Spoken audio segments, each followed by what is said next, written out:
Good evening. Good evening. Just waiting for some folks to get in. I want to tackle these issues that have been popping up this week and discuss something that's extremely important politically, if nothing else, for Black America. And also, I would like to talk about people's thoughts on Mr. Samuels, rest in peace, to get people's perspective and, try to do him, give him his flowers, give him his due respect, etc. And, so everything from a positive perspective. I don't want to talk down on anyone today, actually, at all, if possible, but just give people an opportunity to express their experiences when it comes to either abortion and or Mr. Samuels. And then, of course, we always bring it back to establishing Black majority states. So I'm going to try to share the tweet with a few more people and see if we can get some folks in here. Feel free to grab a mic and we can have a conversation here.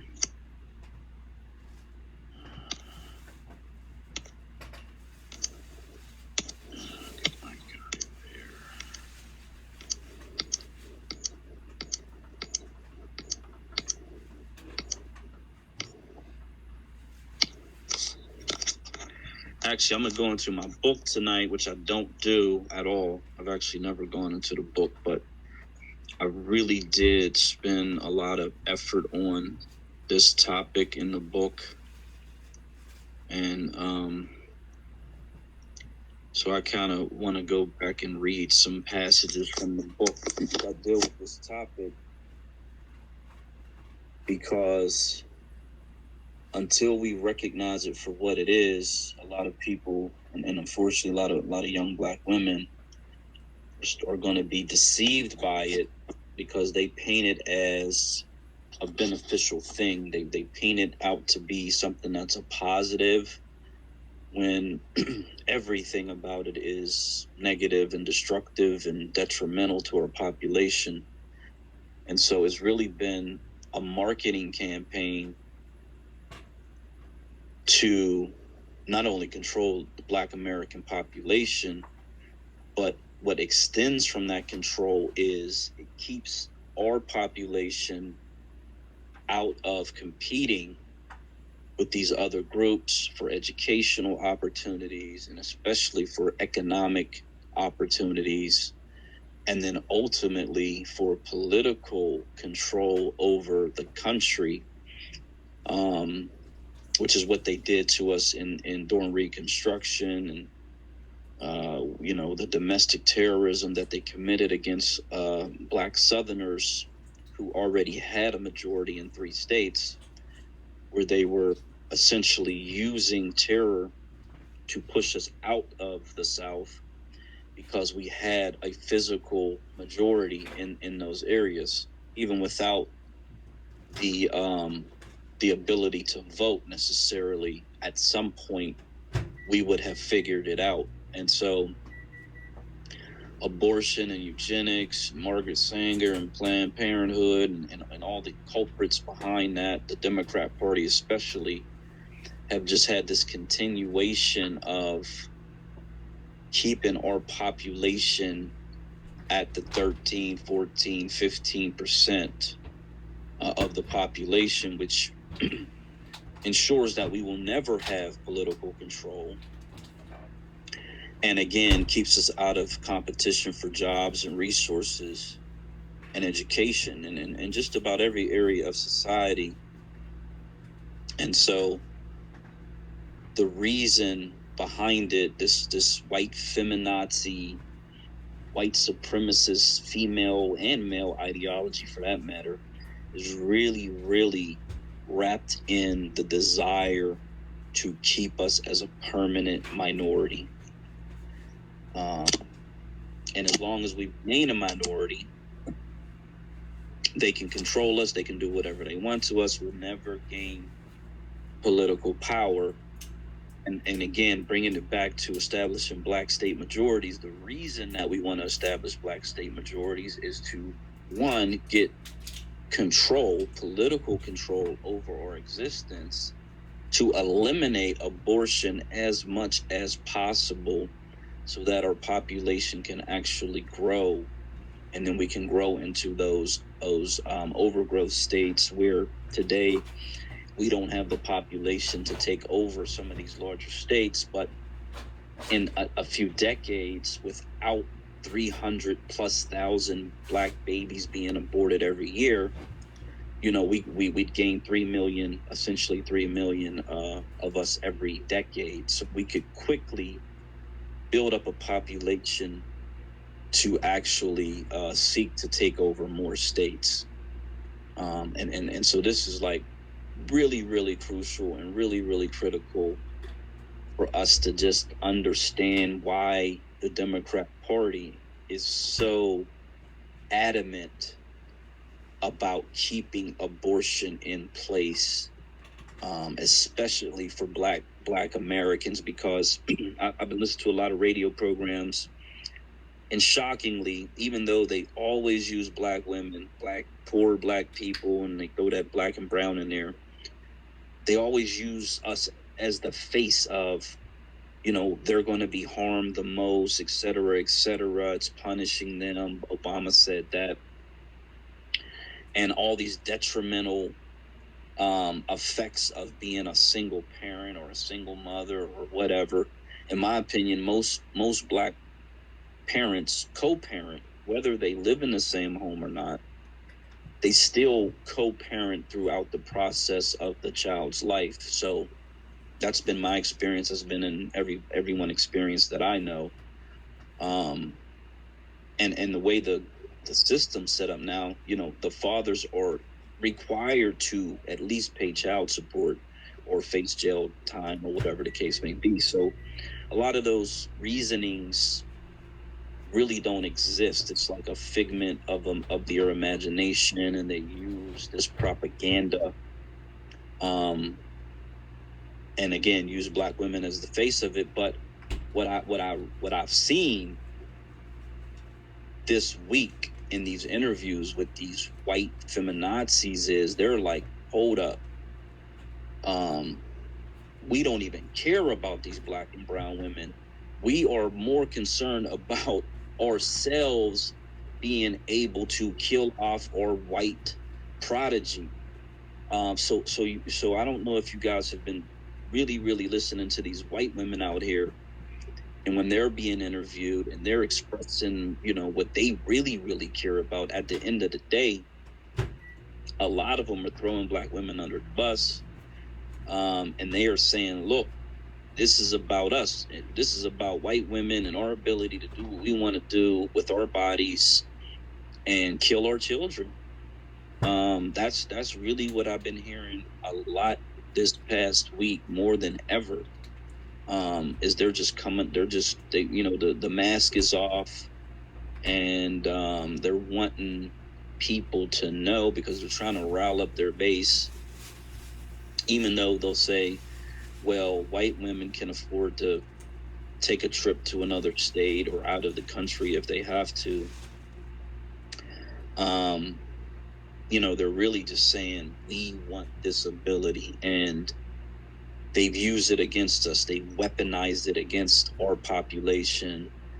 By all accounts, our population should be at least double, if not, somewhere in the 100 million area, if you consider all of the children that would have been born over the last 50 plus years. So with 100 million population in this country, we would be significant and likely, and I don't even have a doubt about it, likely to have already be the black majority in several states, and already have political control over several southern states. So This is what it's rooted in. It has absolutely nothing to do with their care or concern of Black women or Black children in any way, shape, or form. It is to maintain their grip on being the majority in this democratic republic where the majority rules. So I see Black Americans in here. If you'd like to say something, I see State Power, Welcome Fresh, and then we got the biggest truth seeker also here. Yeah. Hey, how you doing, guys? State Power. Yeah, the biggest truth. How you guys doing? Hey, look, 100 million Black Americans. That's not a stretch. Look, in 1970, the Philippines and Black Americans had this around about the same population size. Now today, the Philippines has 110 million people, and Black America is around less than 45 million or 48 or 50 million. So, yeah, that's yeah. So yeah, your title, however, might we might have less women in our space today, but or maybe that might get them to come in. I'm not quite sure, but I think it's something we need to talk about, and yeah, I'm ready for this space today. So yeah. Hey, yeah. So I hope that we do get. We have Fresh. She came up to speak. I'm gonna let her speak, but I hope we do get a lot of Black women in the space on either side of the argument. They can make their, because a lot of the propaganda on the left side is distorted information, and so I want to give everybody it's a safe space, give them an opportunity to speak their piece, and then we can offer a rebuttal to it, but at the end of the day, we need political power anywhere on the planet. The way these democracies, quote unquote, are set up, it's majority rule, and so we have to build the Black nation. We have to build our population in order to get political control over our existence. The reverse migration movement certainly will help those of us today to get into a political authority over our existence. However, we can't continue, we can't continue this population control, this population reduction that is occurring right now, because I think I posted that there are approximately 500,000 Black births in this country every year. And if you consider that 350,000 abortions occur in the Black community,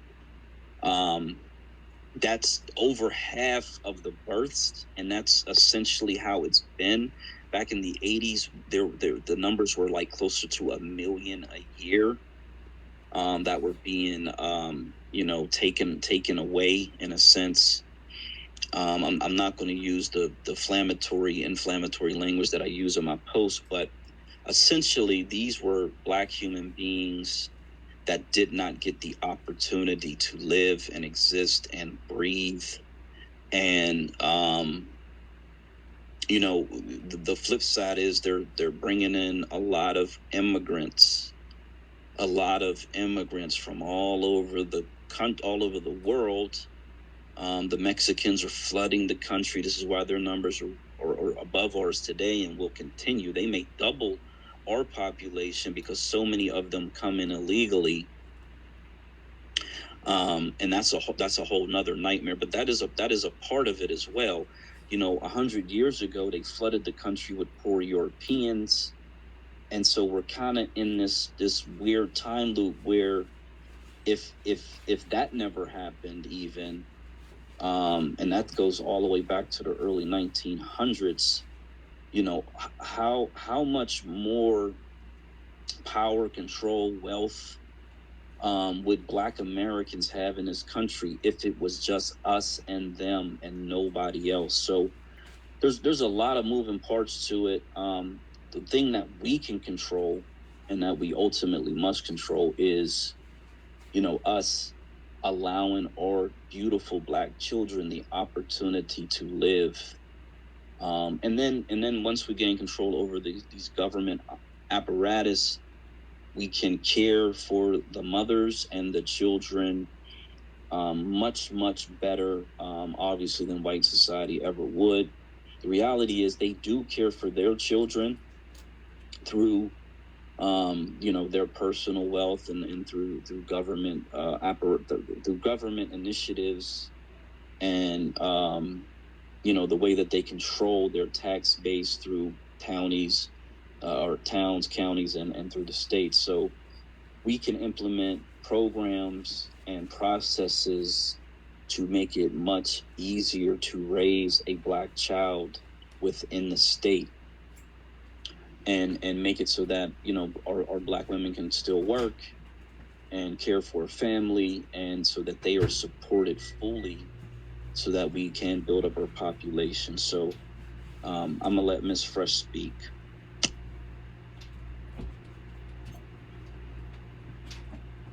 Hello, and thanks for allowing me to speak. I guess I was. I guess I want you guys to kind of be a little careful with how you exaggerate or explain these issues, so it won't come off as like Black women are killing babies. And that's also, yes, it's also been something that has been weaponized in our community, just like many other things. I mean, Black women cannot even give birth in this country without you know with without adequate care. So that's also been an issue about Black women going into the hospitals and not coming out alive, or you know um, or not having adequate care.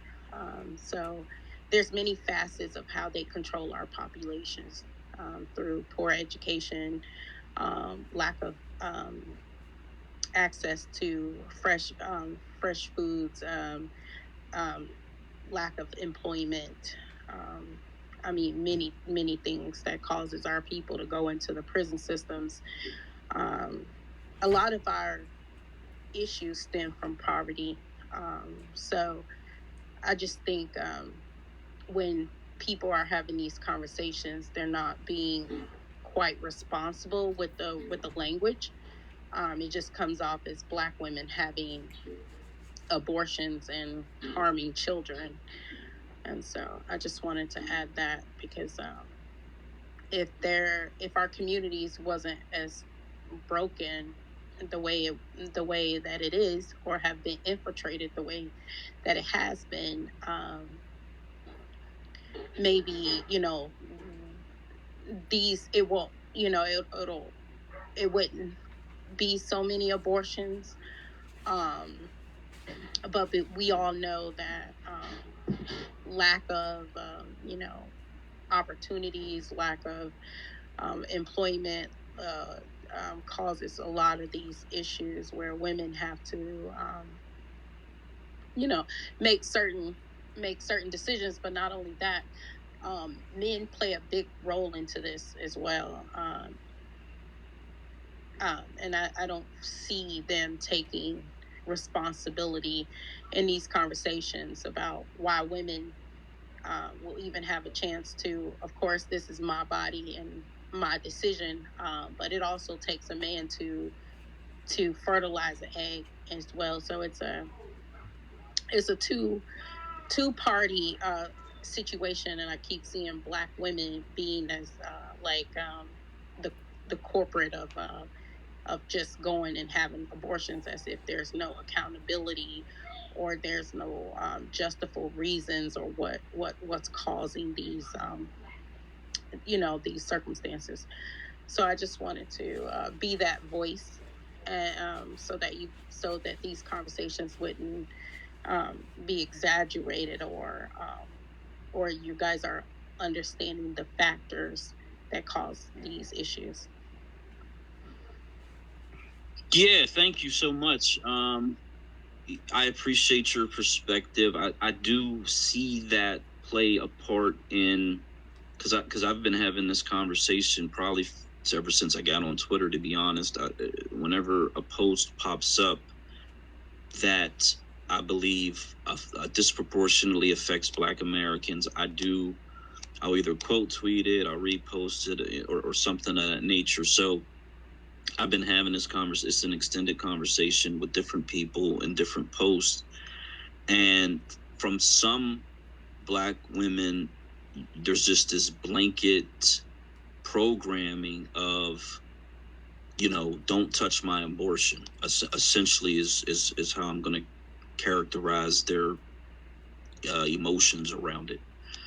And that's what you see from unfortunately a lot of these Black politicians, these Black spokespersons who sort of advocate for this. I think that's even more of a negative way to look at it, because I think, and here's the thing: if there was more of a balance from that side, I think it would be something that we would all kind of accept a little bit more. But when you really focus in on it and look at it, and you look at the history of it, and you look at the numbers, and you look at all the devastating effects, I personally put the blame squarely on white America, the white feminist movement. It's just like they were her property. So throughout our history here, white women have had this position of deciding, in many cases, whether or not Black babies lived or died. There's history of them either sending Black women away who were impregnated by their husbands, or outright killing them, because they knew that their husbands had fathered a child with a Black enslaved person. So there's a history. It kind of sort of ebbs and flows throughout our history here.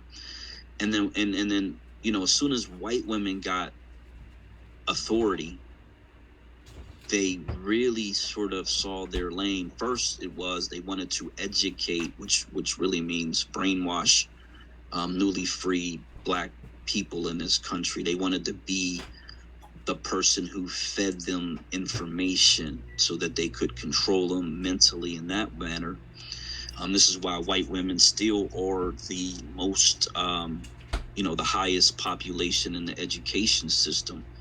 They just saw that as their function under white supremacy to indoctrinate us. And so it has extended into the breakup of the Black nuclear family, and as well as this insistence on young Black women, especially,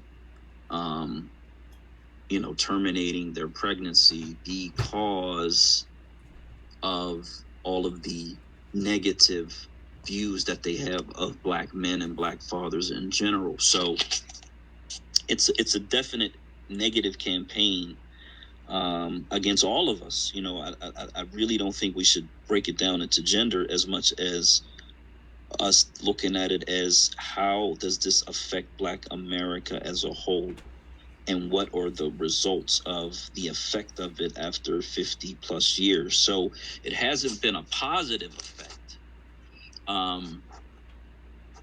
at all, to be perfectly honest.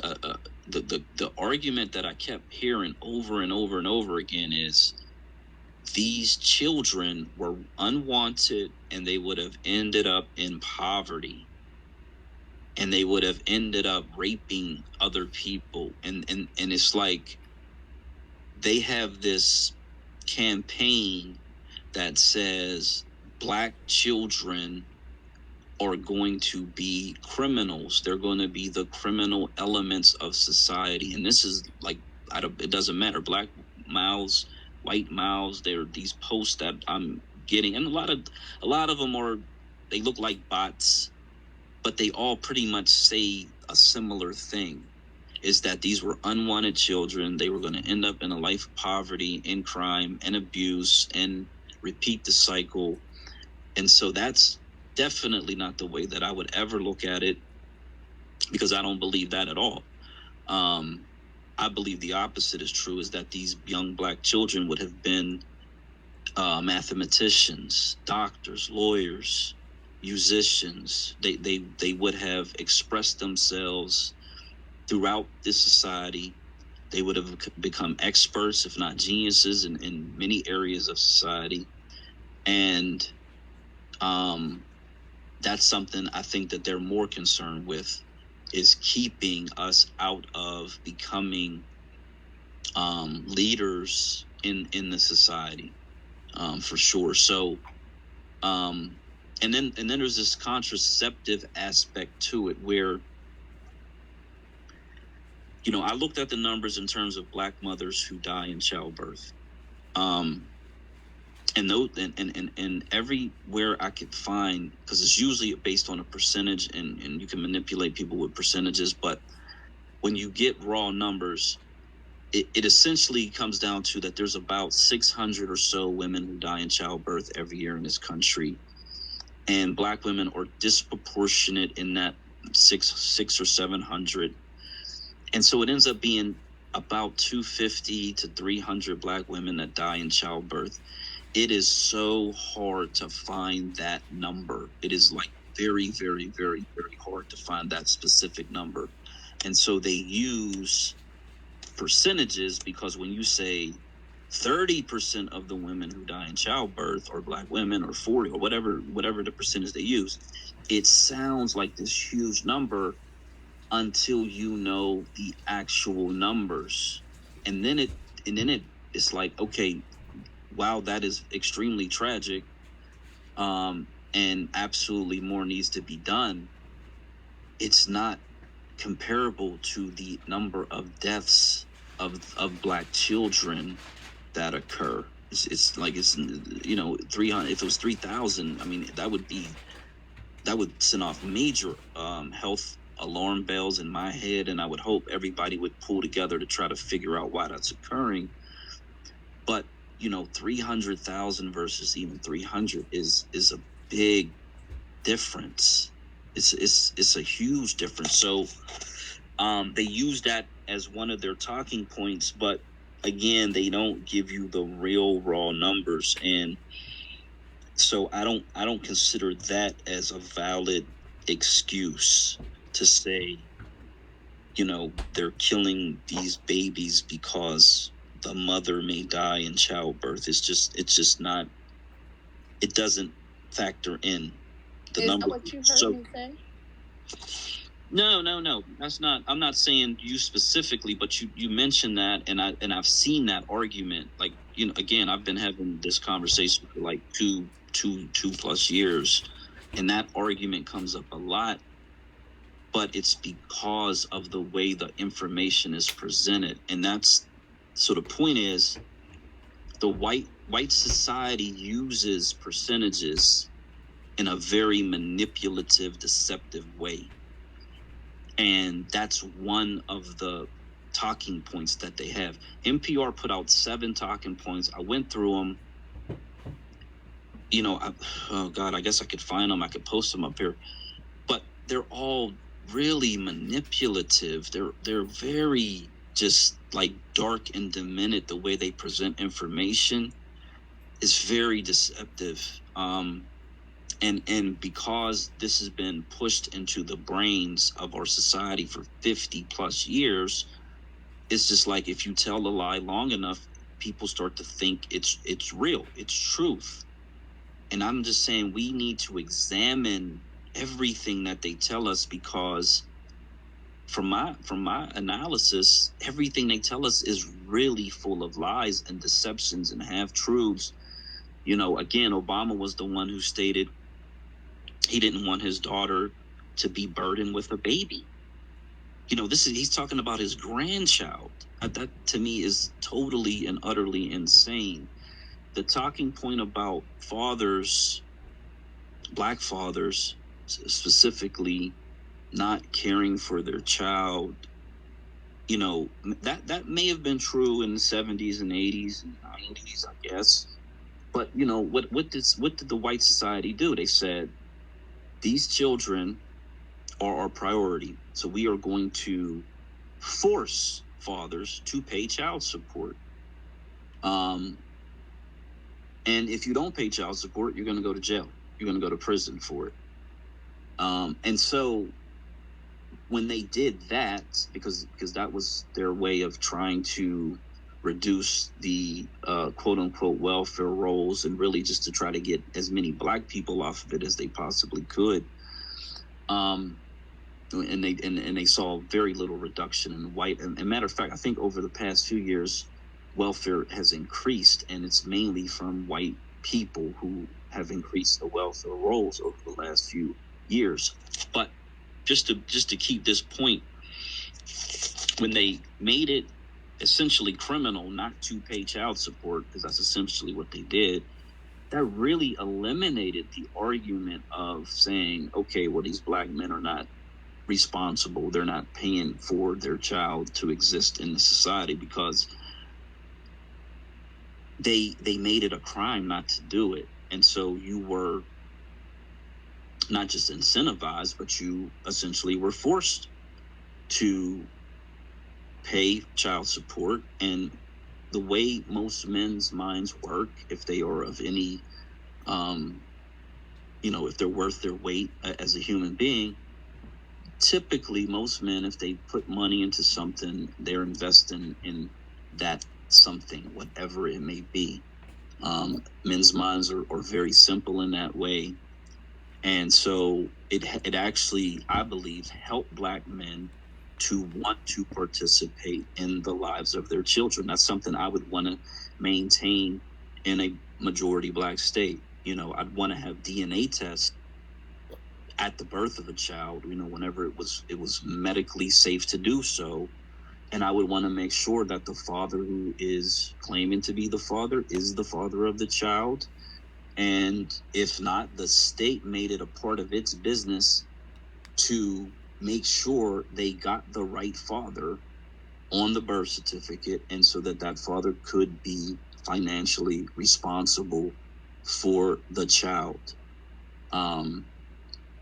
And so for me, that kind of eliminates that particular argument from a financial perspective. Now, Are you alluding that every black woman is on welfare? No, not at all. Not at all. I don't. So when we talk about these statistics of abortions, are you saying all those women were on welfare? No, that's a distortion of what I said.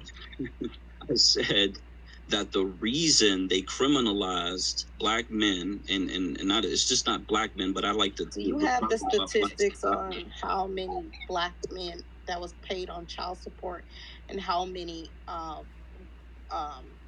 continue that make successful payments or suffer from child support payments, like actually go to jail or get in financial harm due to these practices? Well, let me say this before they implemented. Hold on. Then you stated that black women not having adequate care in the medical industry, or just when they go to get medical attention, that's not that. First of all, I was stating that there was many facets of how they attack our community, that make our numbers low as a population. I never stated that. I said that's just I was trying to give examples of what plays into those roles, or into those numbers, or these factors of what happened to our population. Because someone spoke of the country of I think one of the Asian countries, I think Malaysia, and compared it to our population. And I was stating that there is many different things that causes our population to go down, not just abortions. Okay, yeah, he talked about the Philippines. And so if black women had first of all, what have black women been doing in this country since I don't know what? like what time. I mean, Black women was literally the most educated group in America, for the longest. So how it doesn't make sense. Of course, we have an issue with abortions, but I think a lot of it it's a result of what's happening in our community. That's my whole point. Okay, I mean, I don't think we're disagreeing. No, because it's like you want to eliminate that there's fatherless children running around here, and then you're not even looking at the DHS system and how many of our population is in foster care due to whatever. A lot of these circumstances are systemic. That was my whole point. Yes, we can blame a lot of it on the white people, of course, yeah, because they set our communities up to fail, right? My background is in early child development, and a piece of that is understanding how environment affects the human's development. It's important that you have a thriving community in order for people to thrive, right? But if you have drug infested, you have low education, you have access to things that's harmful instead of things um, that's going to incentivize you or better you, something that'll help you, move to your thrive as a human being to the best of your ability. This is the result, and you can see it all over the country. In fact, Jamaica ranked number one in paternity fraud, and you have to ask yourself why Jamaica, and what is causing these women um, to not know who their father of their children is. What's happening to cause them to just have sex with anyone. It could be economics. They could be um, just sleeping with people just to make ends meet. It could be a lot of different facets that cause these dynamics in these third world, second world countries when you look at their statistics. And so I just want us to, have a more open mind to what's causing these issues. So, like I said, it won't look like, oh, Black women are just going to abortion clinic and have an abortion. It's not that. It's more of a symptom of a bigger issue. A Black state. How many babies was aborted by Black women in the past 50 years? I think it was like 25 to 30 million babies aborted. I know it's north of 22. 22 is a number that has been floating around, but it's north of that for sure. A lot of Planned Parenthood abortions are not. They don't give out the numbers, so people have to estimate. In a lot of cases, most places kind of do give out the numbers, but it's really like an estimation game. Because and again, they want to hide the numbers because they want to do damage to a population. There are very few Black abortion doctors, although there are some. Most of the abortion infrastructure is committed by white doctors. I mean, that's the way it kind of has been, and it's funded by wealthy white people. Like the Black community does not necessarily fund this. Really, it's just a genocide. I mean, there's just no other way to look at it. Yes. We're talking about 20 million people, so we don't fund that. We are the victims of it. So I don't like. I'm here to agree with everything you said. I don't like we focus on Black America. So what happens in a third world country is really their business. Is how You're missing my point. You're part things that economic issues. I'm saying what causes those statistics in these countries because they're poor, and so you can see circumstances of disparities. That's what I'm saying. It has nothing to do with what I'm focused on. Of course, I'm focused on the Black community, but that's my whole point, is that there there's things that's happening to us. I mean, you can read this book called Medical Apartheid. Black women have not had autonomy over their body for a very long time. Yes, we have people, co-conspirators like Margaret Singer, who was an activist and who did a lot of political work and legislation work. Um, you can even look at how our communities are structured. You go into a high income level neighborhood, you'll start seeing fertility clinics. There's no fertility clinics in our community.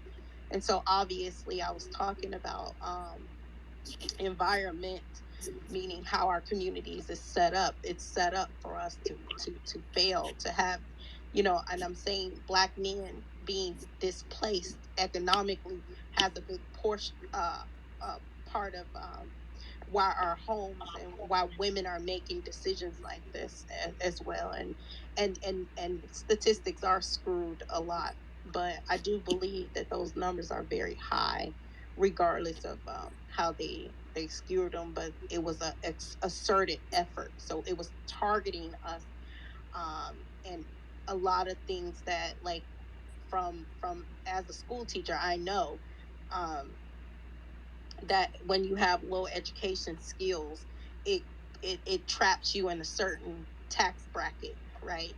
And it's many different facets, right? So having um look at the education level of Black men. I mean, it's just multiple facets. That's all I'm saying, is that what causes these problems. That's my only thing. So Yeah. Hey, Fresh. Yeah, this is Black American Homeland. I've been to several African countries, right? And I can tell you that the abortion is rare in Africa. I think the only country that's practicing abortion is South Africa, of course, because they have a relatively large white community there. I live in the Philippines. Abortion is rare in the Philippines. That's why they have 110 million people today. To me, abortion is available in mostly rich countries like Australia, Great Britain, Germany, France, United States, Canada. It is also available in communist countries like Russia, China, Cuba, Vietnam, places like that. So yeah. Okay, State Power has his hand up, so I'll let him go. Oh, I'm sorry about that. Sorry about that.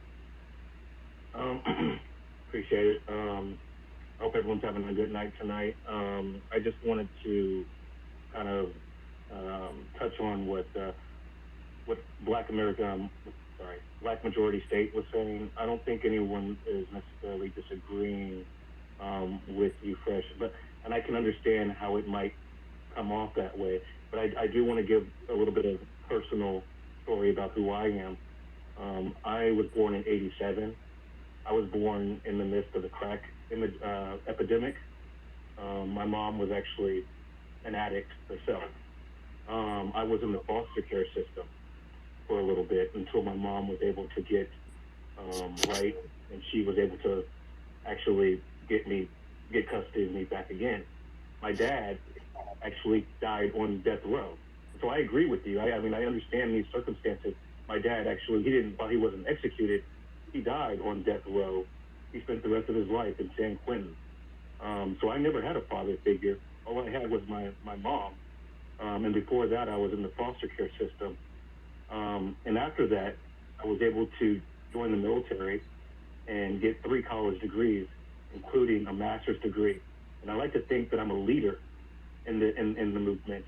And so I'm somebody that definitely, under circumstances that people are talking about, I definitely could have been one of those individuals that was aborted. And I thank God that I wasn't. And so that's my personal feelings about it. And I understand that women have not had that, have not had a lot of autonomy. Black women have not had a lot of autonomy over their bodies. But I don't think we're blaming black women here. I think what we're doing is we're blaming a system, and I think that we're agreeing. We're just trying to figure out a way that we can solve these issues so that they're not even on the table at all. Like Black American Homeland. I mean, Black American Homeland was saying that this is not even a thing that's legal in other countries in Africa. And I'm going to share this in the space real quick. It's in the jumbotron right now. I just put in the jumbotron the places that where abortion is even legal, and it's in rich European countries and parts of Asia. But you don't see this in Latin America, and you don't see this in Africa. And these are some of the poorest places in the world. I mean, they might be doing it illegally, I guess, and not state sanctioned, but their populations are still growing. And I think the focus that we're trying to have here is we want to make sure that we're giving people the opportunity to live a life. So, because we don't know who that person might be. He could have been the next Martin Luther King or the next Malcolm X or the next leader in the movement. We don't necessarily want to stifle that growth. And I think that's what we're trying to say. Can you?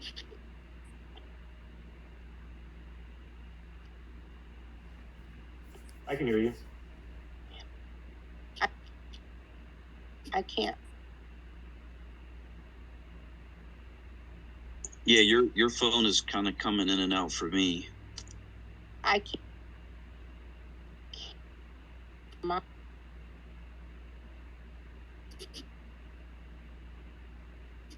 Okay, can anyone hear fresh? Because it's coming in and out for me. Sometimes when you're a speaker or a host, it starts doing that.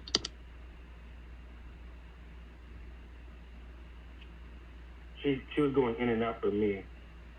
Yeah, me as well. Okay, well, she might have to reconnect. We got Speaking Facts Podcast who came up to speak. If they have something to say, please add to the discussion. Again, we want this to be a safe space, and we really do want to, as State Power alluded to, we want to come up with solutions. We want to at least acknowledge the issue as it is, and we know what white society is doing. We are ample states' rights advocates because we know that the power for Black America is to become the majority within a state and take that power and that authority to benefit our population. So if the Supreme Court decides that this is now a states' right issue, and by all accounts, everything I'm seeing from the Mississippi 15 weeks ban, I believe, and something in Texas, like those bans are more than likely to remain in place regardless of what the Supreme Court decides. So that's going to significantly reduce abortion overall. Many of us, through the conversation I'm having, understand the white population, while they still will have births, if they're not maintaining the birth rate to keep up with the flooding of illegals into the country and everything else that's going on. So the conservative base, which they actually are still producing white babies, they want to stabilize the white population and, if possible, increase the white population. That's their motivation behind it. It will protect Black children within these conservative states, but we want to start to establish Black states where we also can protect Black life. Ultimately, that's our ultimate goal, is protecting Black life, prospering Black life, and empowering Black Americans within these Black states. So that's how we look at, or at least try to look at, every issue. This is a significant issue, and I don't think there's likely no place in history where a Black population has experienced this much death in such a short period of time. that is very significant. It's something that we gotta at least understand and appreciate for what it is. So if Speak Facts Podcast would like to say something, and then Fresh, if you'd like to finish your thoughts. How's everybody doing? My name is Will. Start Speak Facts Podcast. Y'all could drop your boy a follow on YouTube. That'd be appreciated. I appreciate y'all. Let me ask this question because I've been deep into politics now ever since the Trump campaign started. Just felt like, wow, this is possible. I gotta pay close attention to politics in the United States now. But my thing is, what are some what does anybody know of any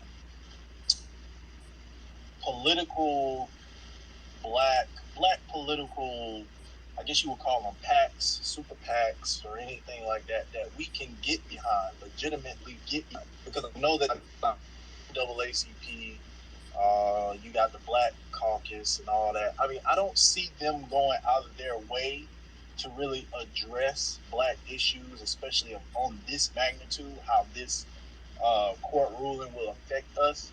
But I'm just wondering, like, do y'all have any strategic ideas of how we may be able to come together, build a coalition in order to go up against this? Well, I'm glad you asked that, because that's really what we discussed. That's the purpose of the spaces. So we have to, as a population, we really have to de-integrate ourselves from white society. And we have to stop thinking about us as a national population and really start thinking about Black Americans as a regional population, but more specifically as a state population. And the reason being that these groups, these Black politicians, they were co-opted from the beginning. These political parties that are controlled by white America, they don't let revolutionary-minded individuals into their ranks. So they only vet the people who they know they can control and who they know will toe the white party agenda. And so we have to establish Black majority voter rule over individual states under an independent Black American political party, so that we set the agenda, and then we can protect our population with a Black governor, Black legislators, Black senators, Black U.S. reps, Black judges, Black police chiefs, Black county executives, Black mayors, so that the people who actually are governing and advocating for us come from us, and they are not aligned with these white political parties. They don't caucus with the Congressional Black Caucus. We establish our own caucus, and we actually do everything at all levels for ourselves, not influencing power, not creating super PACs to influence power. And really, when you say influence power, you're talking about white authority. We actually need to become the power. We need to become the authority, so that we are no longer marginalized by white society. And then a lot of the issues that Ms. Fresh spoke about that affect our community, the drugs, the guns, the crime, whatever it is. I mean, there's a lot, the healthcare issues. I just reposted something that said, I think it's in a particular state where Black women mortality during birth is on the rise, and it's because they have white doctors, and matter of fact, Serena Williams, I believe, is pretty famous about talking about her issues in the medical community. Whereas, if a Black woman is seen by a Black doctor, she has, and I experienced this, when I had a broken neck, I had a Black neurosurgeon who It was the best doctor I ever had in my whole life. I'll be 50 years in a few years. And of all the doctors I've ever seen, he was spot on the best doctor I've ever had. And so it's just like dealing with the police. You know, if you're dealing with someone who's outside of your community, they don't care about your community. They look at you as, you know, as a problem. That's where they start from, you as a problem. In politics, same thing. They look at us as a problem, and they don't have the compassion for us. Go ahead. But yeah, let me. I I I don't want to. I don't want to say. I totally agree. I agree with what you're saying. But where I have I won't say issue, but I would just say my thing is because I've seen, if you go to like the White House, House.gov and all that good stuff, right? And you see these initiatives. I wish I could. I should have found it real quick. But they're giving a lot of these monies. They're giving a lot of monies, a lot of handouts to other people groups, right? And I feel as though that the reason why they're giving this money out and these resources and putting legislation in for these other people groups is because these people groups, and like you say, we should come together and we should be, but I feel as though that if our only option or one of our options is to, I wouldn't say, don't get me wrong when I say this. I don't want y'all to think, I don't want anybody to go off the handle when I say this, but if these people are already in power, right, and we know that there are lobbyists in Congress, you know, of that, I feel like that's where we should go. I mean, if we can influence other blacks to say, hey man, listen, don't shop here, don't do this, don't do that. Hey, listen, put your money together, and we're gonna get behind so and so, right? Or we're gonna get behind, for example, we're gonna put $100 million behind Corey or behind what's his name, Corey Bush?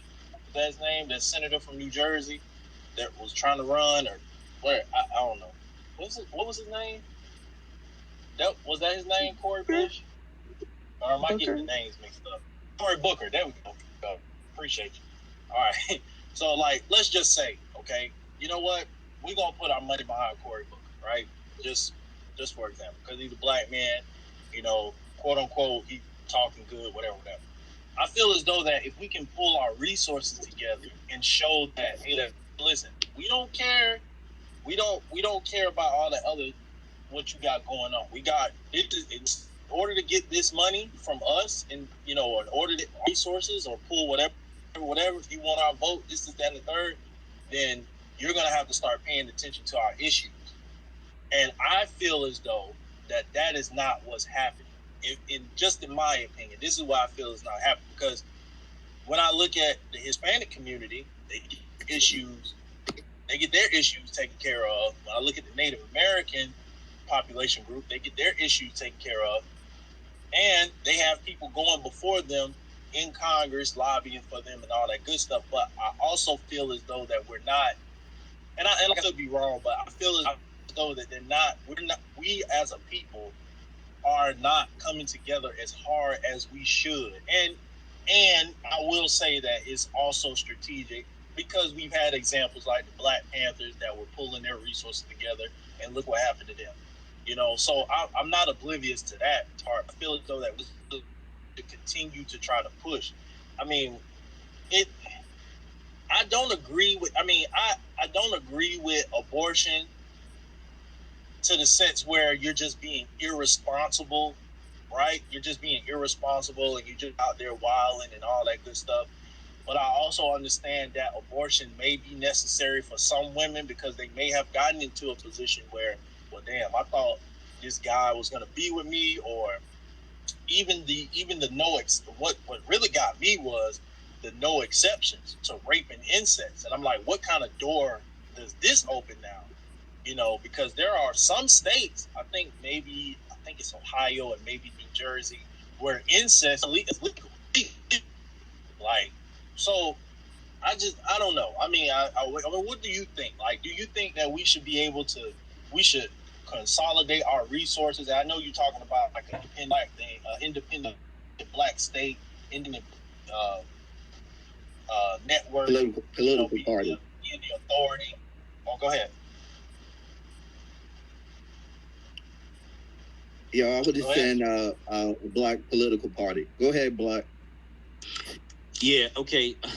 So I'm going to try to go backwards. And as Black American Homeland was alluding to, it's not an independent black state. It's an independent black political party over a state, just like the Libertarian Party or the Green Party. Or years ago, there was a party called the Whig Party, WHIG.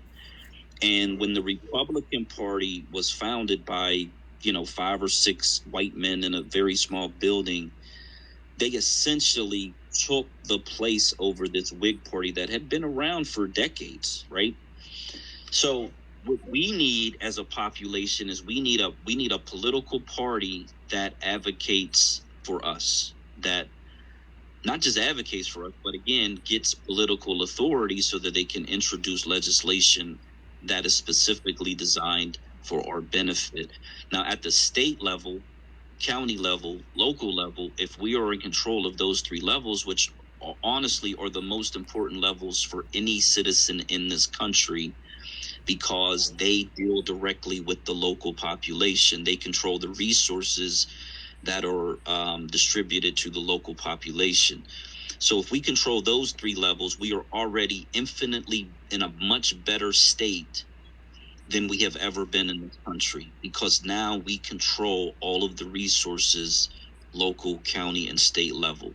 And then the federal government gives each of these states billions of dollars as a part of a federal budget to implement whatever other spending, and a lot of it's mandatory, but there is something called discretionary budgets that can be sort of manipulated in the way that the state sees fit. So that is why we need our own political party, and that's why we must concentrate our population within states. So that's that part. As far as I know you mentioned something about abortion. So the exceptions. So the reason why they don't want exceptions is because when it comes to law, and law is sort of like black and white, it's when you let in exceptions, unfortunately, in this country, it opens the door to other things. And so this is why what the Republicans have done is they said, okay, we're going to do 20 weeks, we're going to do 15 weeks, we're going to do 6 weeks, we're going to do a heartbeat bill, we're going to do a bill that has no exceptions, we're going to do a bill that has some exceptions, because they don't know what the Supreme Court is going to ultimately decide. And so what they're essentially doing is they are testing the Supreme Court to see what they can actually get passed, what they can get the Supreme Court to agree with. And like I stated, a lot of these bills that have been introduced at the state level, many are theorizing that they will remain in place.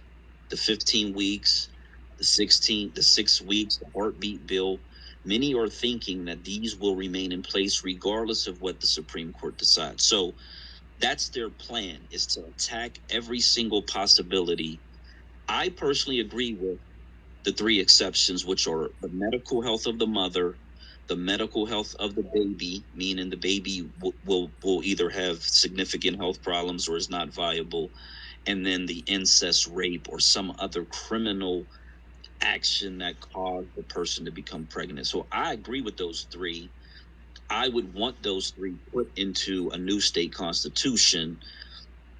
But the contraceptive nature of abortion, which you stated in the beginning, is something that I absolutely don't agree with at all. I think in my book I talked about a 3 strikes rule, but unfortunately, if a person has had 3 abortions already, as I've grown from even writing that book in 2018, I think that three abortions is too much.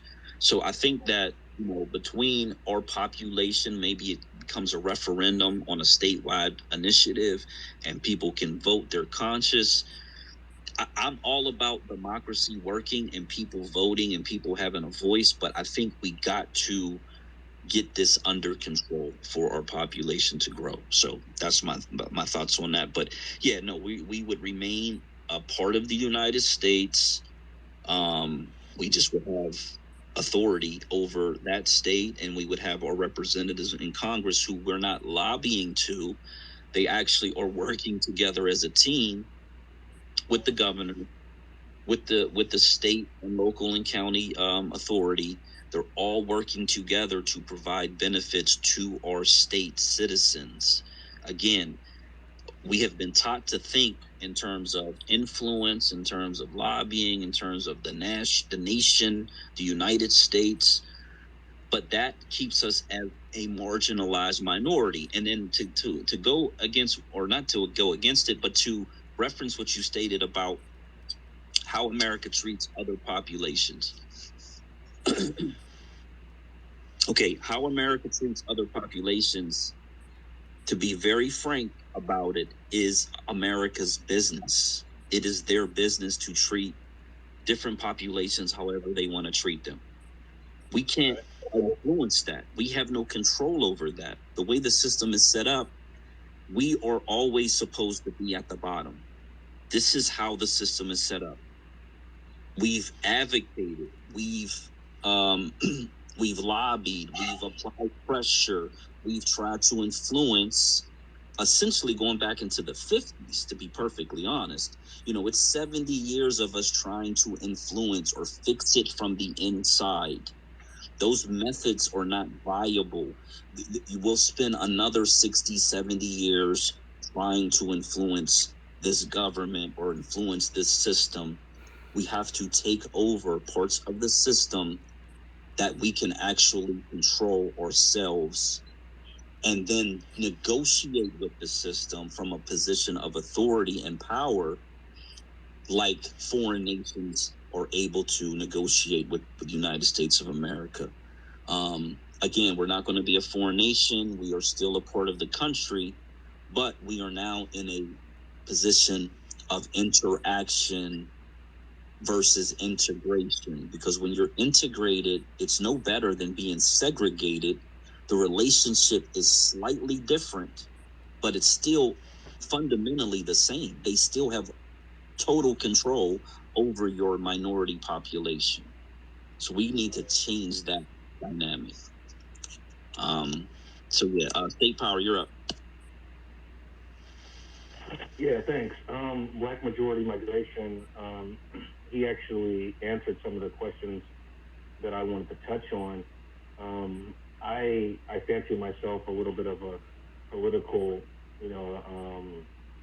junkie, I guess. I'm kind of well versed in how the United States is structured as a country, and so this might sound a little redundant for some, but if you're new to the space, I always tell people that the United States is a partnership between states, and so what that means is each of these states, all 50 of them, actually are equal to the federal government.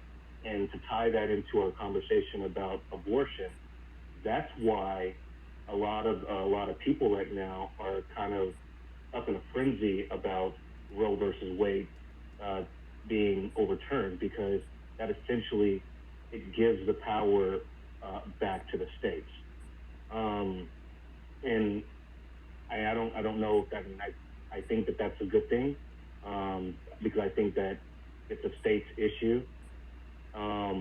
But what I want to touch on with black migration, black majority migration, is that when we talk about how this country is structured, every state is actually equal to the federal government. That's why every state has its own constitution. That's why every state creates its own laws, its own judicial system, its own prison system, state hospitals, all of these different things. And, a little bit of a history lesson, I think Black majority actually mentioned this earlier in the space, but we were the majority of at least 3 different states up until like 1915, and we did have political power in this country. Unfortunately, what ended up happening was we were kind of forced to disperse out of those states during the Great Migration, and so what happened was it led to Black Americans' political power being diluted. Now you have Black Americans that are living in, essentially concentration camps in northern cities and East Coast cities and in the West Coast. And I know you mentioned the Black Panthers, and they weren't necessarily successful, but Black Panthers, it started in Oakland, and they had some offshoots, in Chicago and other cities elsewhere. But these were cities that were in white majority states. And yes, you did have the federal government, also playing a hand there too. But I tend to believe that if these organizations existed in a Black majority state, these political parties would have survived. And so that's my opinion on that part. And so in this space, we really truly advocate for as many Black Americans as possible, at least 50% that are living outside of the South, to return to Southern states, to concentrate political power so that we can actually have our own governor of states, and so that we could have our own constitution. We could have our own state military. They're always talking about, we're afraid of these militia groups. Militia groups are actually, not all, but there are, the term militia is actually is sanctioned by the Constitution. States are allowed to have their own state-sanctioned militia that reports to the governor. And so some states call it a state guard, some call it a state defense force, some call it a state militia. But if we were to have our own states, we would have these things. We would have our own protection. We'd be in charge of, writing our own constitution, and we'd be in charge of the purse, as Black majority migration always says. Most of the funding that we really need actually comes from, is distributed from the state. And so once we're the majority of the state, we control the purse. And once we control the purse, we don't necessarily need to influence anything. If anything, they need to influence us because we have the money. And so with these Native Americans, I wanted to add about these Native Americans too. Native Americans are actually subordinate to the federal government. These Native American tribes, they're subordinate to the federal government. States are equal to the federal government. And so what happens when these Native American tribes, which are considered sovereign, sovereign and autonomous, what happens when the federal government no longer recognizes them as Native American nations or tribes?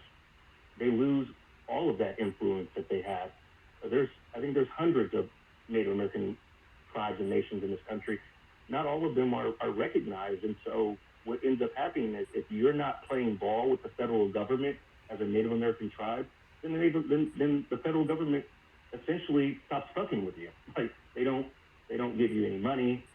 They may stop recognizing you, and so Native American tribes are actually at a disadvantage. They would have been better off if they actually were the majority of a state.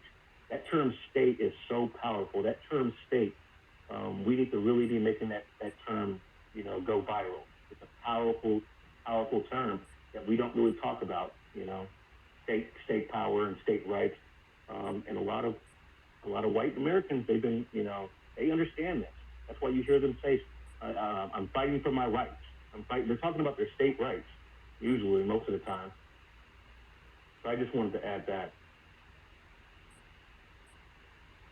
Yeah. So when you see, because you mentioned that the Native Americans get benefits, and so there are, I believe, 574 recognized Native tribes.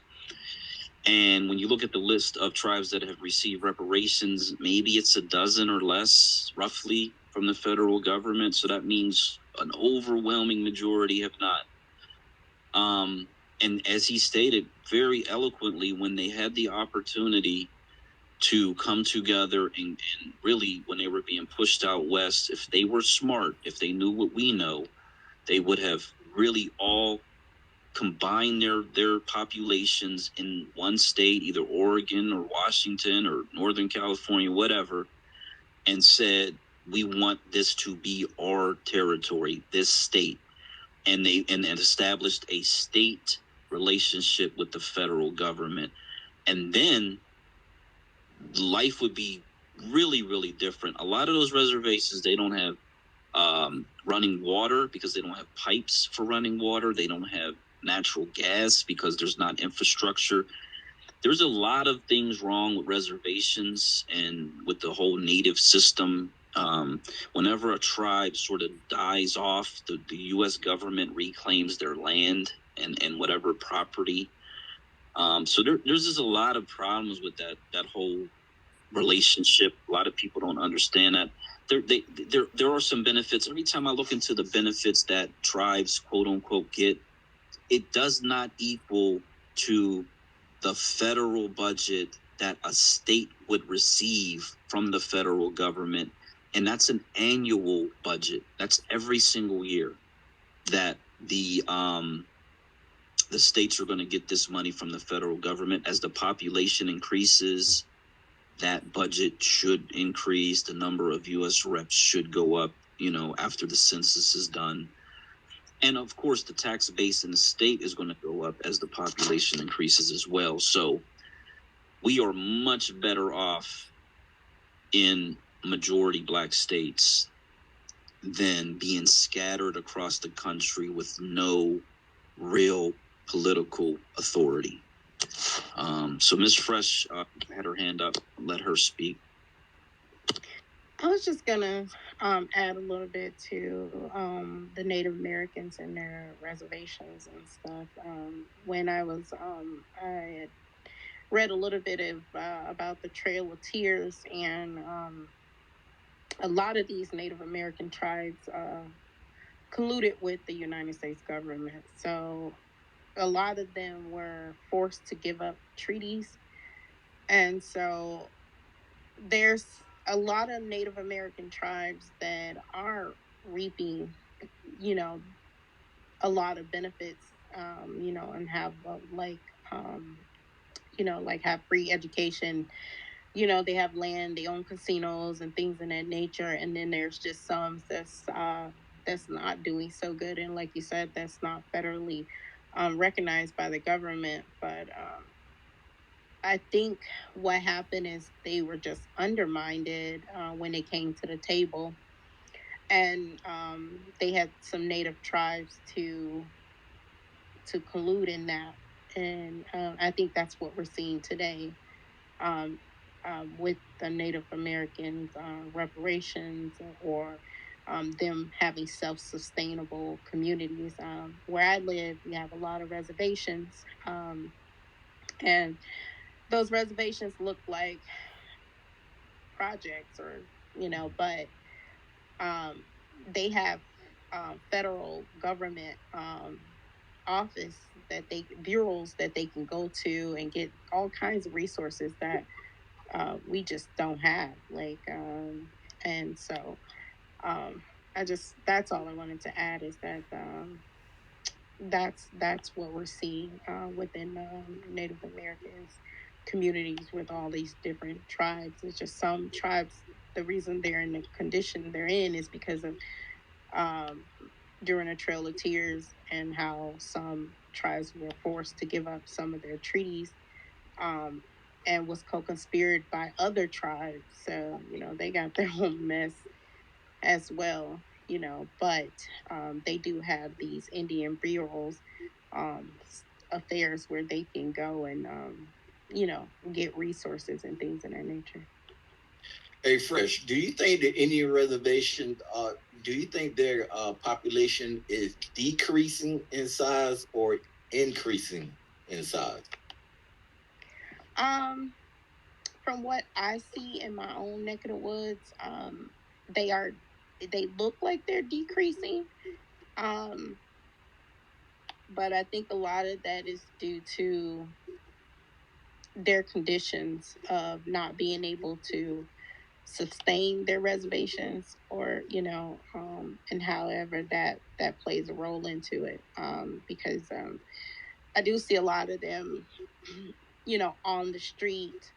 They also have a lot of drugs flooded in their communities, specifically opiates.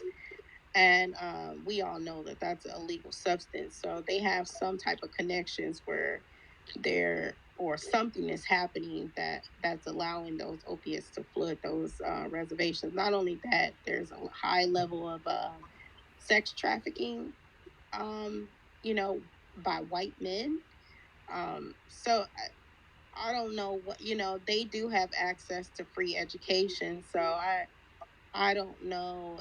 I don't see a lot of Native Americans enrolled in college as well, even though they have these, they have these benefits where they don't have to pay certain things. They don't have to pay certain taxes. So they have a lot of benefits, and they communities should be thriving. But I do think it's their way of living don't fit necessarily into how American societies are structured. So I think all of those factors play a role into the decrease in their population.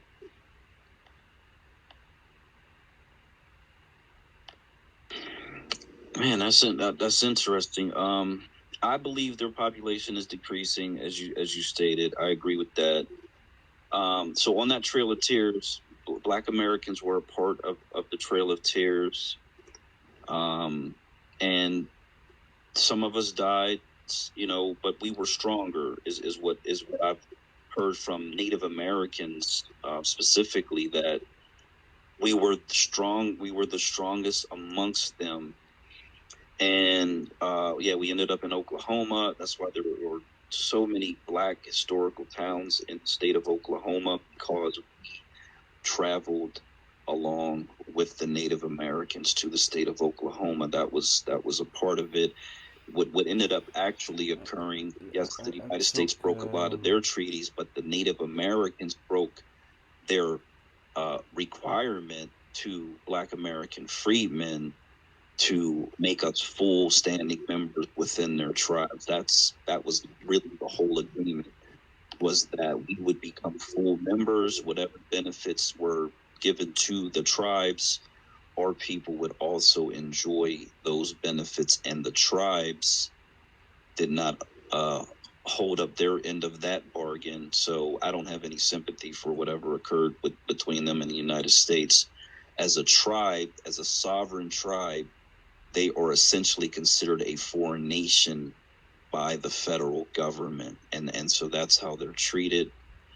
As a state, we would not have that particular designation. We would be protected by the federal government. That is a part of the U.S. Constitution, that the federal government is required to protect the states. So it's a different relationship, much more beneficial for us than whatever relationship they have. As a state, and in the state of Delaware in particular, there are casinos. A state can, through private, business, allow a casino to flourish so that Black Americans can own casinos within the state.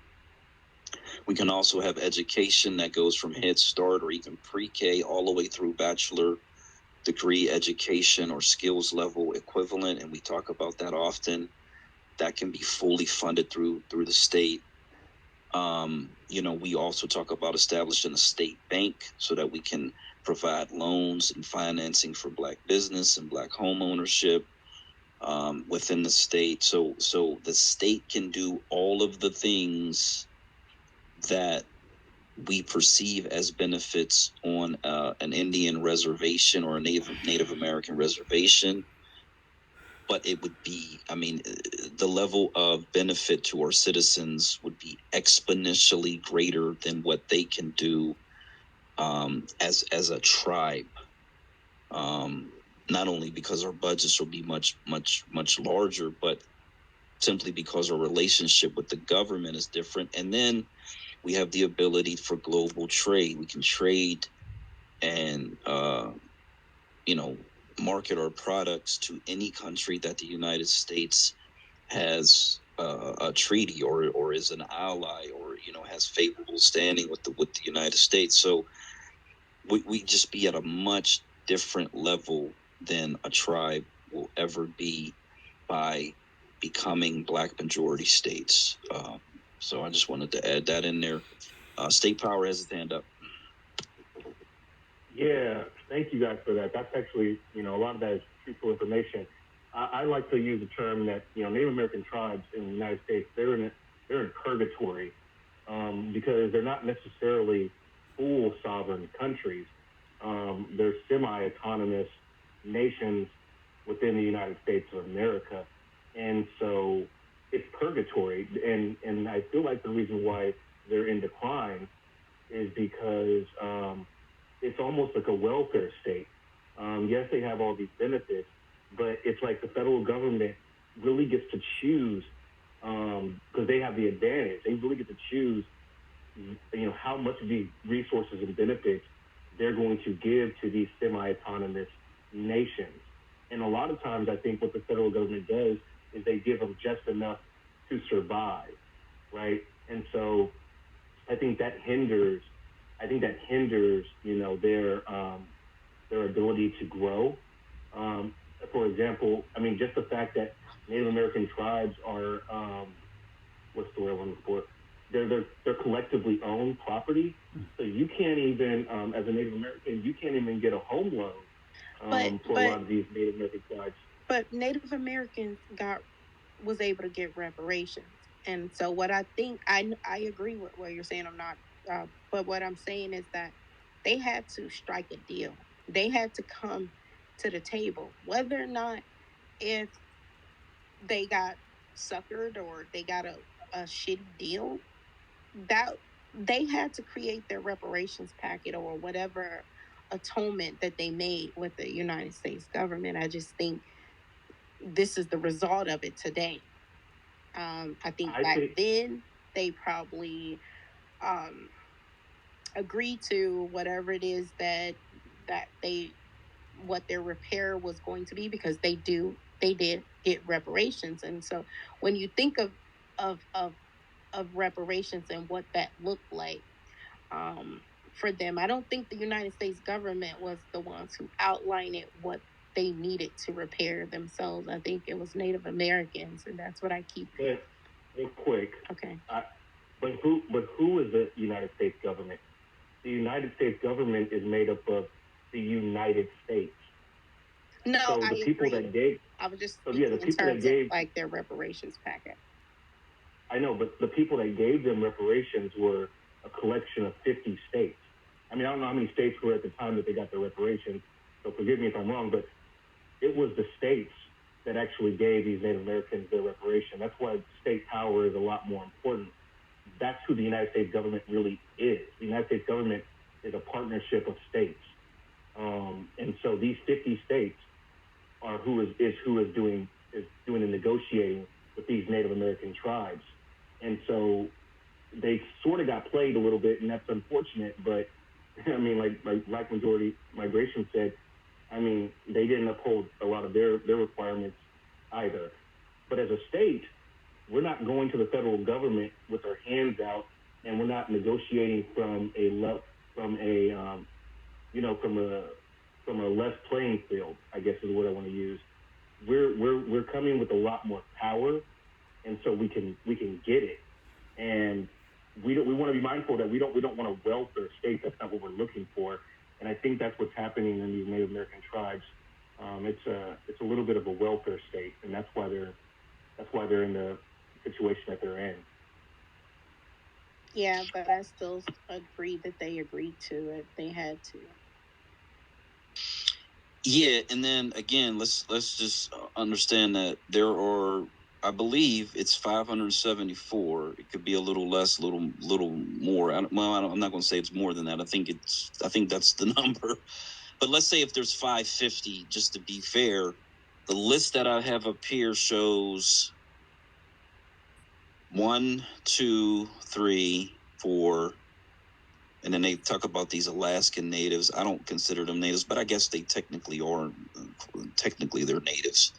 So this has about 6 tribes. I know Obama gave reparations to like 3 or 4 tribes, and I know there's a list of these reparations that are up to date, more up to date. I don't know if I saved that in my phone, but even if it's 20, even if we double this 10 to say that 20 tribes got reparations, that's not all of the tribes. If that, just because I want us to understand that these specific groups may have gotten reparations, but it's not all Native Americans. It is these specific tribes for whatever their specific claim was.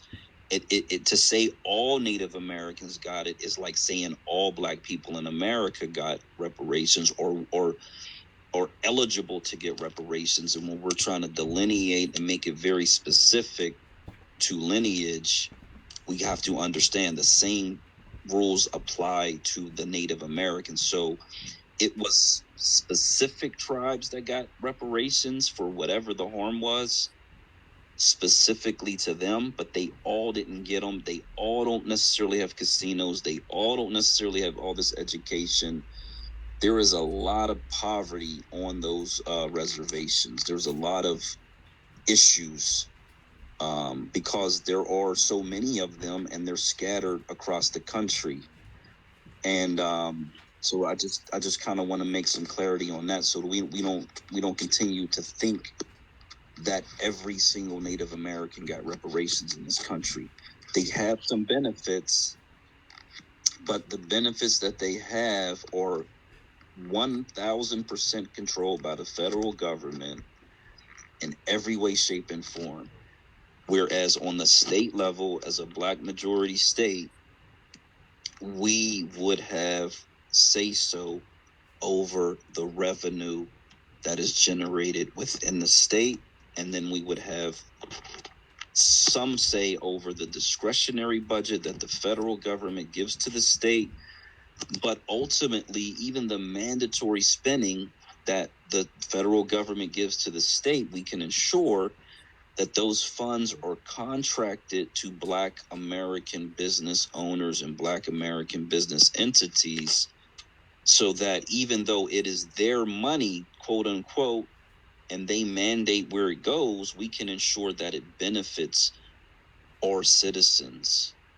That's a much different relationship than the tribes have, even with the reparations issue. And then the other thing is, in terms of reparations, I wrote in the book that, and I still believe it, and I believe it till the day it happens, that a Black majority state will be in a much greater position to force the federal government to come up with reparations for our population within our state, because we are negotiating from a position of authority. We have actual federal representation in both houses of the Congress, and so we can actually make them give us reparations for our citizens that live within the state. It's a different relationship than we have today, having these congressional Black caucus representatives who are not even a part of the lineage, who are undermining reparations, who are using it as a political campaign bait and switch tactic so that they can get reelected, knowing that they will have no ability to pass even H.R. 40 for the study of reparations. And even if they are able to pass that, they know they're not going to actually have the votes to actually pass a reparations bill in this country today and for the foreseeable future. At the state level, we get control over a state, and we can pass our own state-based reparations. And again, I've had conversations about this. We can call it restitution, we can call it repair, we can call it something else, but we are in the driver's seat at that point, so that we can actually give funds to our people. It won't be the same as the federal government. It won't change the federal claim. It won't affect the federal claim, but it can make things happen a lot quicker at the state, county, and local level for our citizens. So I hope that we start thinking in those terms, because we can take over these states in a very short period of time. Waiting on this federal government to do whatever it is that they're going to do, and all the games that they've played, and all the campaign promises that they continuously not implement, and that whole benign neglect. That's what I wanted to say to Mr. Speak Facts podcast.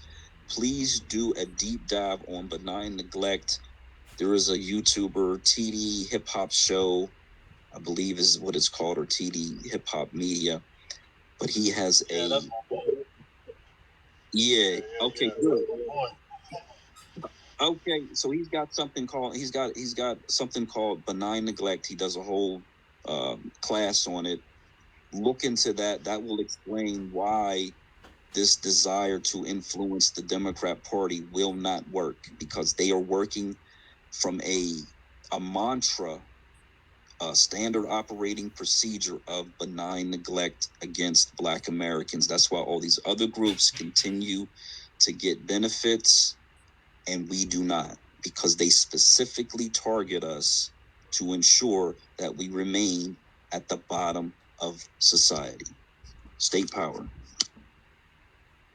Yeah, I know we got one more lady, and we want to make sure we give her the opportunity to speak. I just want to touch on this real quick, because I know we're getting a little sidetracked. But with the Native Americans, I lived out here in California too. And a couple of years ago, the state of California actually passed a law to allow Native Americans to build casinos outside of their reservation. Because back in the 1870s, when President Grant was president, what he did was a lot of these Native American tribes in California, they're in a checkerboard pattern, and it has to do with the railroad system. And so you could be in 1 square mile Indian reservation, and then the next square mile is actually non-Indian reservation, and then the next square mile is Indian reservation. And there's a lot of territory out there in California that are like that, and it stems from the 1870s when President Grant was president. And so the state of California said, well, we'll allow the Native Americans to build on that plot that's not necessarily on their land, but it sits between their land. The state had to give that authority. And so what happens when the state actually says, you know what, we're just going to legalize gambling in our state? Now that puts the Native Americans at a disadvantage, because, why would I go to a Native American tribe? Gambling is legal in Nevada, ain't it? I think it is, right? Is that how they work it in Nevada? What if one of our states in the South said, you know what, we're just going to legalize gambling? Then the Native Americans really don't have anything, so they're really at a disadvantage, and that's part of my point. I'll land my plane.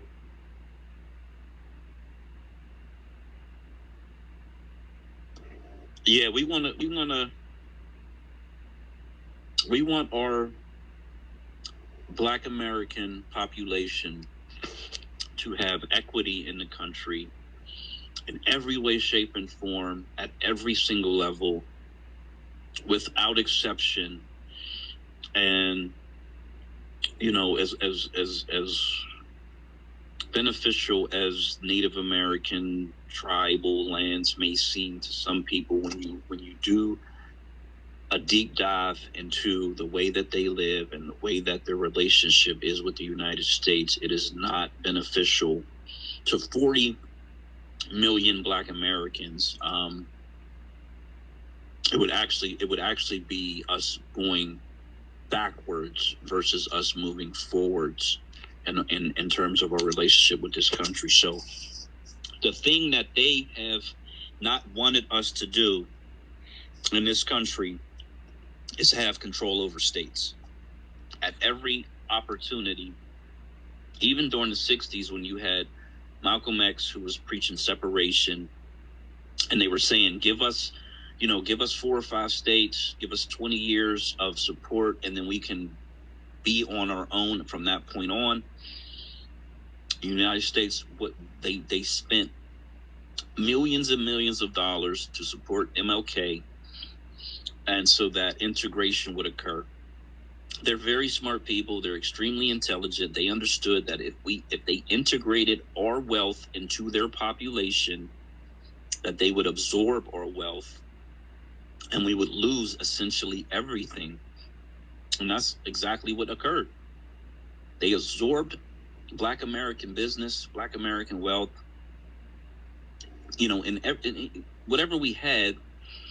And there's some quotes from that time period where some Black bus owners said, our people, talking about Black Americans, they no longer want to use Black buses. They want to go ride on the white bus. They no longer want to eat at Black restaurants or shop at Black stores. They want to shop at the white stores. So it really decimated Black business. And when you decimate Black business, you really decimated the community. You decimated the neighborhoods. And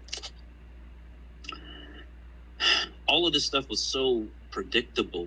Like, it's like we are growing politically, we are maturing, and we're starting to understand how these systems operate.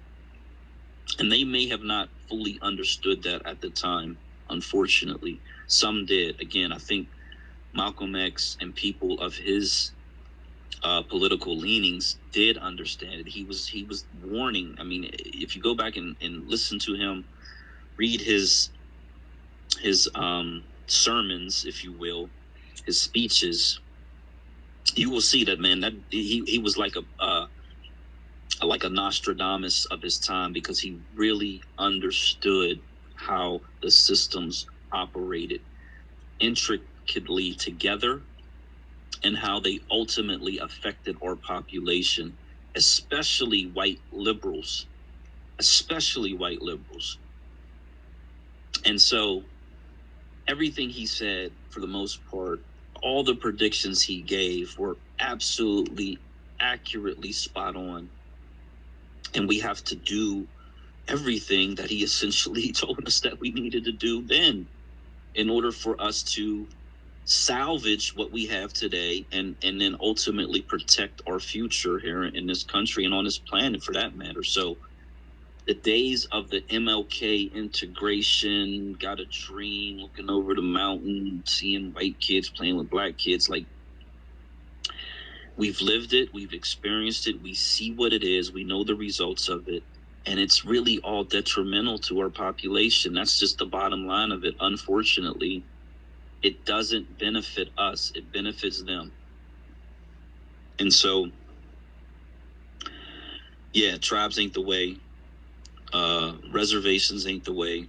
Leaving the country ain't the way. It's just us concentrating and then taking over. That's the way. That's the path forward. Go ahead, Black American Homeland. You got something? Yeah. I would just want to say that the Indian, the Native reservation, they don't even have diplomatic relations with foreign countries. I mean, but just imagine if the Native reservation were able to build a diplomatic relation with China or Russia or India or Mexico, or it'd be very interesting. What I'm thinking is, like, a lot of times, right, these countries like Russia, they want to try to figure out how can we build something inside the United States. how can we get it in the inside of the United States? And if they can build a relationship with the natives, right, they can, they can build some type of Russian entity or Chinese entity in a native land. Therefore, they have something in the United States. If you follow. Yeah, I wonder how much coordinated activity native tribes have even amongst themselves. So if there are over 500 tribes, and I've never taken the time to look into it, are they all fighting individually, divided and conquered essentially? Because I think at one point there might have been at least 1,000 tribes here in America. So are they all just fighting for their own individual benefits, or do they come together and try to, at least present a unified front against the federal government? That's because that Oregon McGirt decision. There's a few tribes in Oregon, or not Oregon. I'm sorry, Oklahoma. And so I wonder if that was coordinated, where they worked together to get that decision, or if it was one particular tribe that got that through.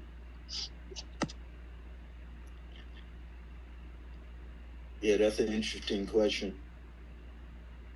But Yeah, I believe they're not working together. Are they able to trade with each other? Can they coordinate even something as simple as that, where they're going to develop, you grow corn, we'll grow rice, you grow soy, but you know what I mean, that type of thing, and where they can have their own sort of infrastructure, if you will, where they are, even just food, the basic need of food, where they can trade food amongst each other. Is that even possible? I have never heard of any development like that among the natives. Yeah, so then again, so that's another reason why, like, if it's possible, it would be great. But like you said, I've never heard of it. I don't know if that's how they operate, but states can do that. States do operate like that. It's just really not. They're not even on the same level as a state. So that just sometimes that comes up, because I think I hear that every once in a while. People think that the tribes. Matter of fact, when I wrote the book, I went to DC. Baz had a whole little reparations thing, and there was a black attorney there, very smart guy. He wrote a book. He was all about establishing this black tribe, this black American tribe he wanted to do. It's a sovereign tribe.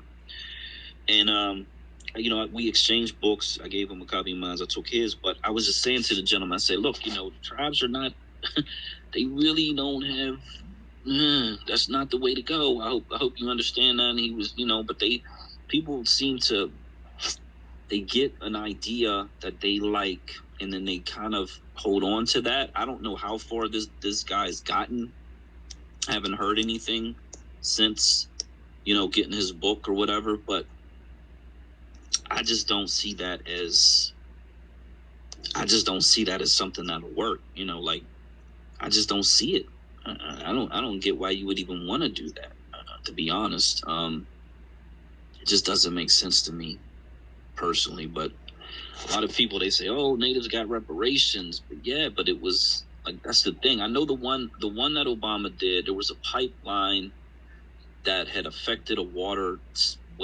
I don't know if it was a lake, a stream, river, whatever it was. So I think they ended up getting like $1 billion or something like that. But it was really to repair the damage that the United States had already done. Something like that, specific to a specific harm. And it was only to that one particular tribe. So I read something in California where the governor, they set aside, I don't know, it was 30 acres of land or something. California is huge, so it was a very small piece of land. They set aside this land so that they can grow food. Now, we know what will probably end up happening is they'll probably figure out a way to put a casino on that land, because historically, that's how they've been able to produce some wealth for themselves. But in order to make money with a casino, you got to have gamblers. People got to lose money. I mean, you know what I mean? And there are some casinos that are down.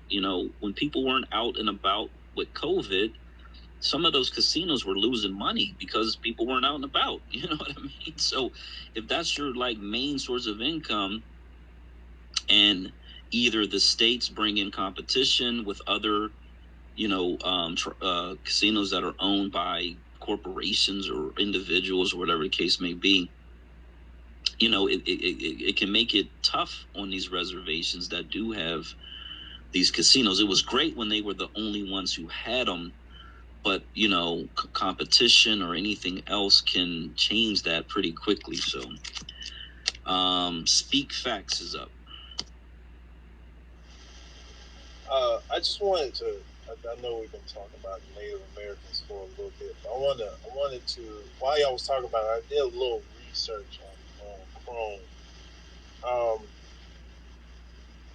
Would there be? Well, Mississippi has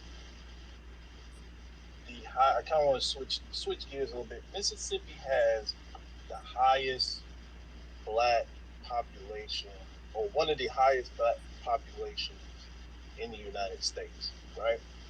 So I was thinking, because we're talking about political power and all that good stuff. So would a solution be? I'm just thinking out loud. Would a solution be to invest in areas, because we know that Mississippi has one of the lowest median incomes and stuff like that, and I know that in order to recruit people to come back to the South, as we was talking about earlier, recruit people to come back, would investment in some of these areas be a good, not so much a political strategy, but also a business strategy, in order for the government to say, hey, look, they are starting now to, I guess, build infrastructure and all this other stuff.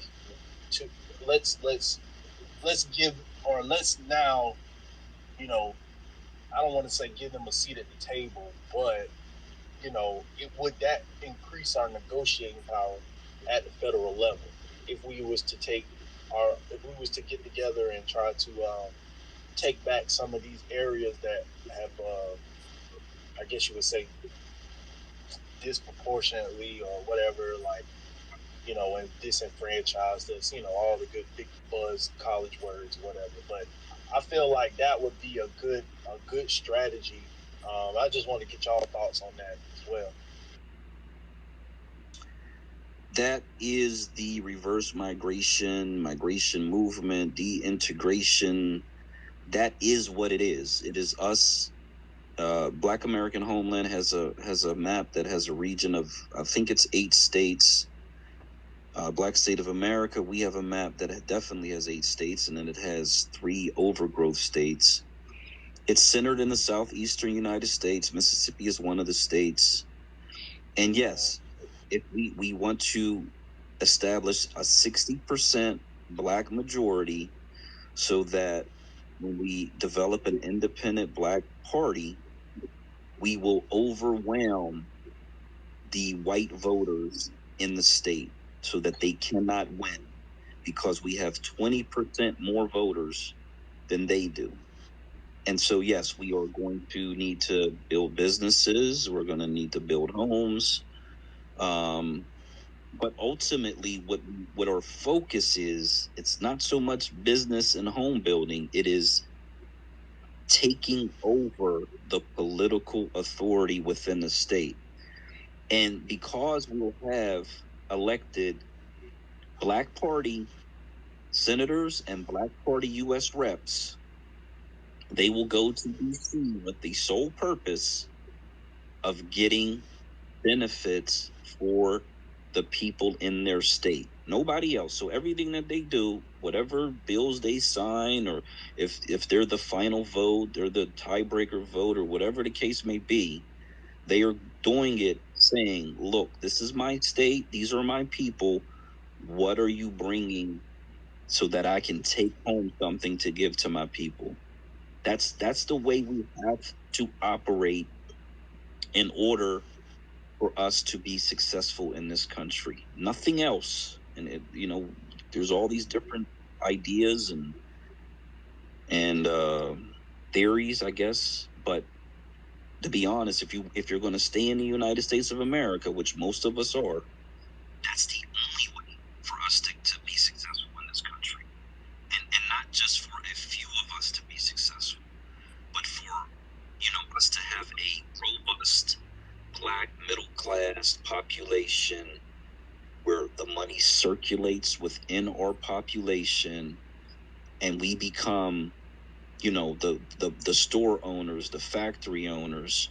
We again, we're the educators. Instead of having white women educating our children, we actually have our people with a Black-centered, Black-focused curriculum to educate our children the way that we want them to be educated. So all these social issues that the Democrat Party are really inflicting on the population as a whole, we can mitigate a lot of what they're doing right now, because a lot of it is damaging, very damaging. God bless trans people, but they are a very small percentage of the population. The rest of the society, especially children, should not have to suffer under this trans reign of terror that the Democrat Party is trying to push upon the rest of the population. The conservatives don't want it. They're fighting against it. And so and we and some of the stuff is like really, really dark. It's grooming. It starts to lead into like sexual perversion, and it can get really, really dark really, really, really fast if we don't get some authority over it. So big facts. Because okay then. Because I just I don't mean to interrupt, but because I know I don't want to.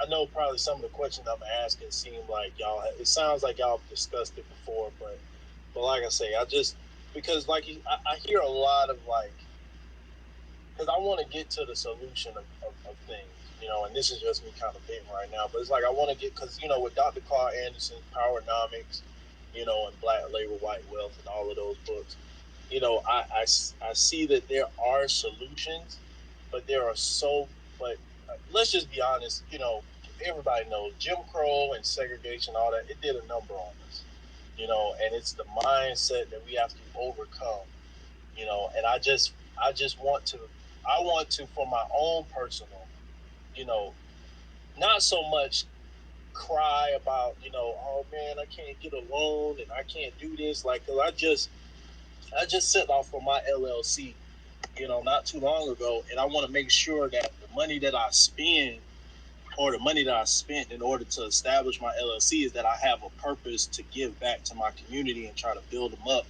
and make sure that I do Black business correctly, and I want to make sure that because I see a lot of corporations, right? Because I'm in Florida right now, so we just had Ron DeSantis, try to strip Walt Disney of their, I guess you would call it autonomous zone or whatever, where they could govern themselves basically. And, because Walt Disney does a lot of numbers, and it's like, I don't want that to happen if I, let's just say I was to, in just, my imagination, let's just say I was to influence, I'm not trying to make myself a Black leader or anything, but influence a good, part of people to be like, hey, look, I'm establishing manufacturing, I'm establishing homes, I'm establishing, I'm recruiting all of the best Black businesses to come to a particular state, and we want to help build up a state, to take over. I don't want the government, or I want to make sure that I have my stuff established in a correct way, where it's like, hey, we're doing legit business. We have the funds, we have the resources, we're contributing. Now it's time for you to take notice of what we're doing and establish legislation that's going to help our people go forward. Like, you can't keep you can't keep shutting us out. Like, they're literally, and the way that I see it is like, we're gonna have to attack this economically. Like, we're gonna have to establish our own, and like you said, make the dollar circulate. We're gonna have to attack. I feel like that's the only option at this point, and we're gonna have to like really establish our own businesses, because I see a lot of Chinatowns. I see a lot of Hispanic towns. They have their own thing. Hispanics are dominating in the construction industry. Asians are dominating in like the tech industry and things of that nature. So I just wanted to throw that out there, man, because that's just what I see at this point. I mean, we've done the marching, we've done the, like you just said, they don't even want, they're dragging their feet with HR 40, and I have immigrants in my family, on my in-laws side, and they came here and they did great things for themselves too.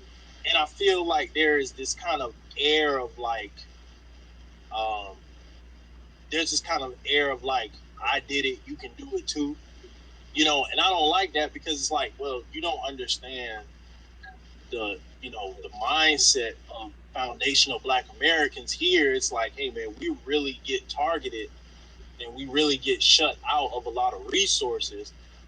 And even though we were the ones who built the country, basically, in order for y'all to come over here and, flip some of the resources that the government is offering. So I just wanted to put that out there.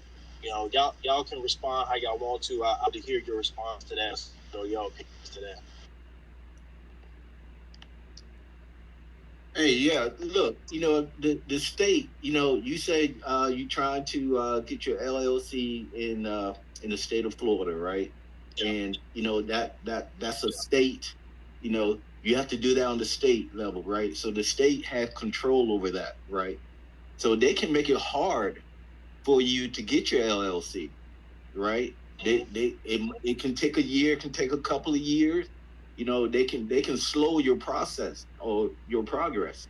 Now in a super majority Black state, right? We're gonna try to uh to prioritize. We're gonna try to make sure that you get your LLC, right? We uh any Black person that trying to start a business or trying to charter a corporation in a super majority Black state, we're going to try to make that happen as soon as possible. But in a super majority white state, that's not part of their agenda to make sure that a Black person start a corporation or start a Black owned business in their state. So that's the difference.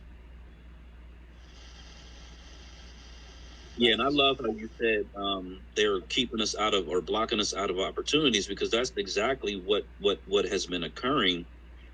I mean, really, our entire time here, our entire time dealing with these people, they have essentially, it's the red, what they call them, redlining. I call the term red dooring, where there's doors that we just can't go through. There's opportunities that we just don't have access to. They call it the good old boys network. They always got some little term, which essentially it's essentially a whites only sort of club. And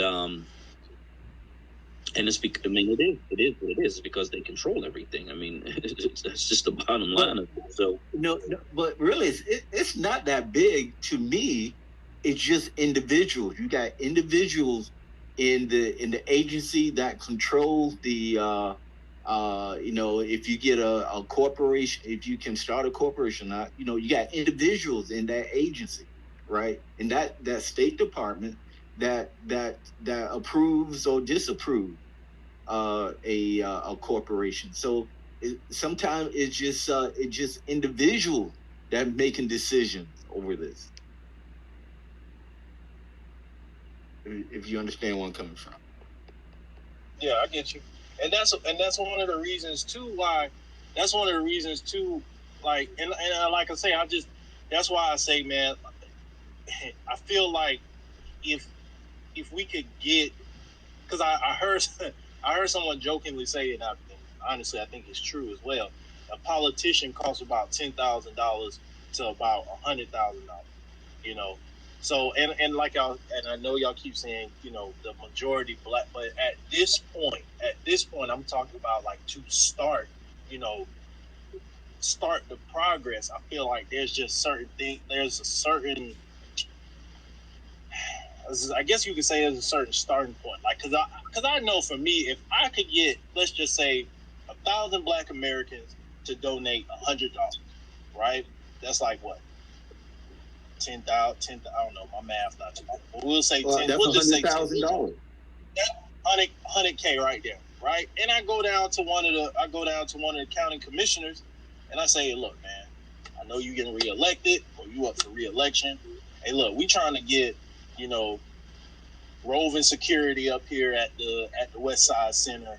You know, for, you know, it's a majority black area. You know, crime is high in this area. Whatever. We want to get the police to control or to rove around this, that, and the third. Is there any way you can make that happen? You know, is there any local mandates that you could put in place, or is there any way that you can negotiate the budget for the police to start roving around in this area? You know, and then we work with those community leaders to try and engage with the police in the local area. Now, you know what I'm saying? Now you got the police working in the community more than what they're doing now, and now they're understanding the community.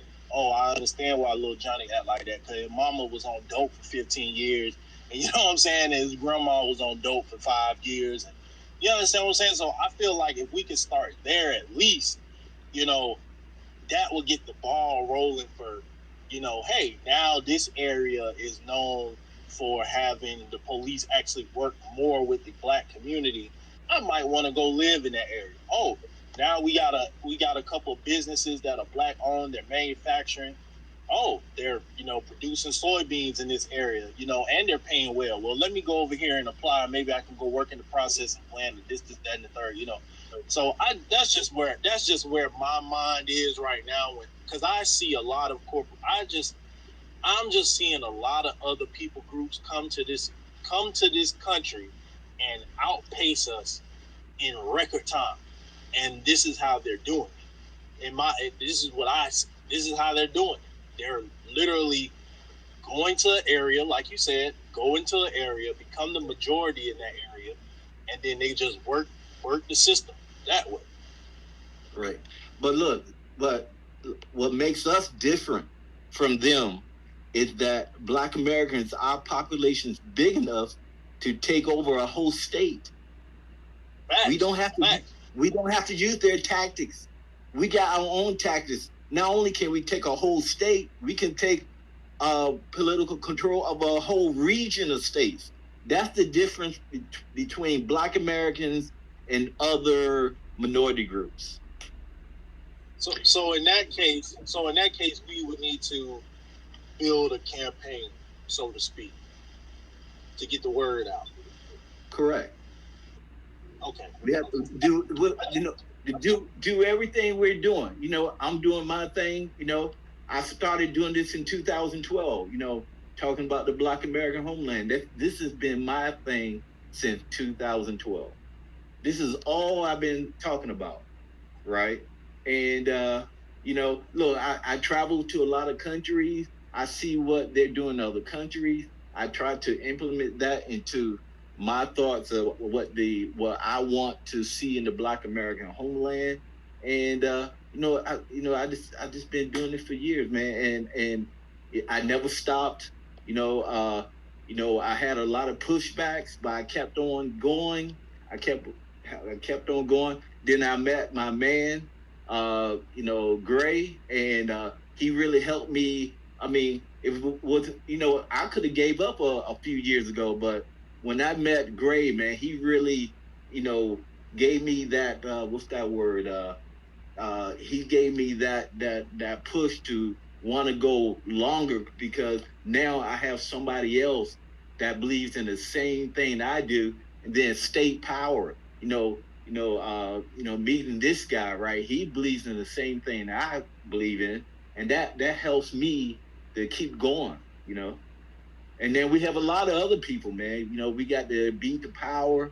We got Marcel. We got Alexis. We have a lot of people, man. So it's growing. It's getting bigger. Yeah, so what I wanted Speak the Facts to do is if he could rewind the last, thing that he said, if he could rewind that and just look at it and listen to it. Essentially what he was saying, what you're saying, Mr. Speak Facts, is you want to influence white people to do something that we can do for ourselves. If you really go back and just listen to everything you said, every way you stated it, we can do all of those things for ourselves. So the question comes, why does our population think in terms of influencing versus taking over, taking control? So we have been indoctrinated. You're probably the 10th person who has told me how much it costs to buy a politician. And I swear I had never heard that before these spaces. But to me, I just don't understand how people even calculate that. Because here and the reason I'm saying that is this: we have Tamara Shealy. I have her in the jumbotron. She's running in Georgia. Warnock, her competitor, raised $21 million to run for senator in the state of Georgia. $100,000, they wipe their ass with $100,000. I just and I'm saying that to put it in perspective. They print money. You cannot buy a group of people who actually print money. So we gotta just stop thinking about influencing these people. Money means nothing to them. Their religion is the U.S. Constitution, to be perfectly honest. At least on the Republican side. The Democrat side, I believe they're worshiping the devil. Period. That's just where since that you, I do see her now, but what I'm saying is, we'll take her for example. She she gets there, right? I'm saying that I know that they're okay. Maybe not influence. You're using money, but I'm saying like to help her campaign. You get what I'm saying? Like, because I know there is a certain level of resources that this person you have to have in order to, yes. I do believe we can do a lot of things for ourselves. Yes, I will not. I do not disagree with that. I do agree that, hey, there's nothing wrong with us going out there and getting land and we can buy that stuff. I mean, I read a story not too long ago where like 8 black families put some money together and bought like 97 acres of land. Like, that didn't take no congressman or anything like that. And 97 acres of land, I mean, that's at least a couple warehouses, a couple apartment buildings, and you can start like that. So yes, I agree with that. But what I'm saying is that if there are areas, I believe, that they're just not, you may have a small collection of, and let's just be honest, all skin folk ain't kinfolk. So if you can get a couple of people to say, listen, this is what we're going to start doing, and try to get that motion going. That's what I'm saying. Just getting the motion going. Yes, I believe we could get our own people to, you know what I'm saying? But I know that in a campaign to get her elected, yes, she's going to have reach. She's going to have to put up signs. She's going to have to make trips, make speeches. She's going to have to feed and pay the people that's helping her, get her campaign message out. That's the only reason why I'm talking about putting money together behind a politician or a campaign person or something. That's what I meant by that. Yeah. Hey, Speak. Look, see, I live in the Philippines, right? See, that's what I do. Okay, look, I don't have the right. I don't have the right to vote in the Philippines. I don't have the right to really own land here in the Philippines. So what I have to do, the resources I have, I use my resources to buy influence into different politicians, judges, the captain of the police department. See, that's what I have to do because I'm an individual. I have no other Black Americans here with me, right? So on my own, with my resources, I can buy influence, right, in the Philippines, right? So that's what I can do as an individual. Now, when it comes to millions of Black Americans, right, they can, we can. There's a totally different tactic that we can use to influence. But like Gray said, not really influence, man. We can take political control of a whole state, political control of a whole county, the town, the small towns, the city. We can take everything, man. I mean, that's the difference. Facts. Yeah, so to put it, I'm trying to put it in terms like on a the average daily person's life. Okay, let's say your car. I mean, some of us have a car. I'm gonna let State Power speak after this. So if you have a vehicle, right, and you are, let's say you are renting the vehicle because we are not yet at ownership, right, over these states. But we're renting this vehicle, right? And the vehicle, something's wrong with the vehicle. You got to get it fixed.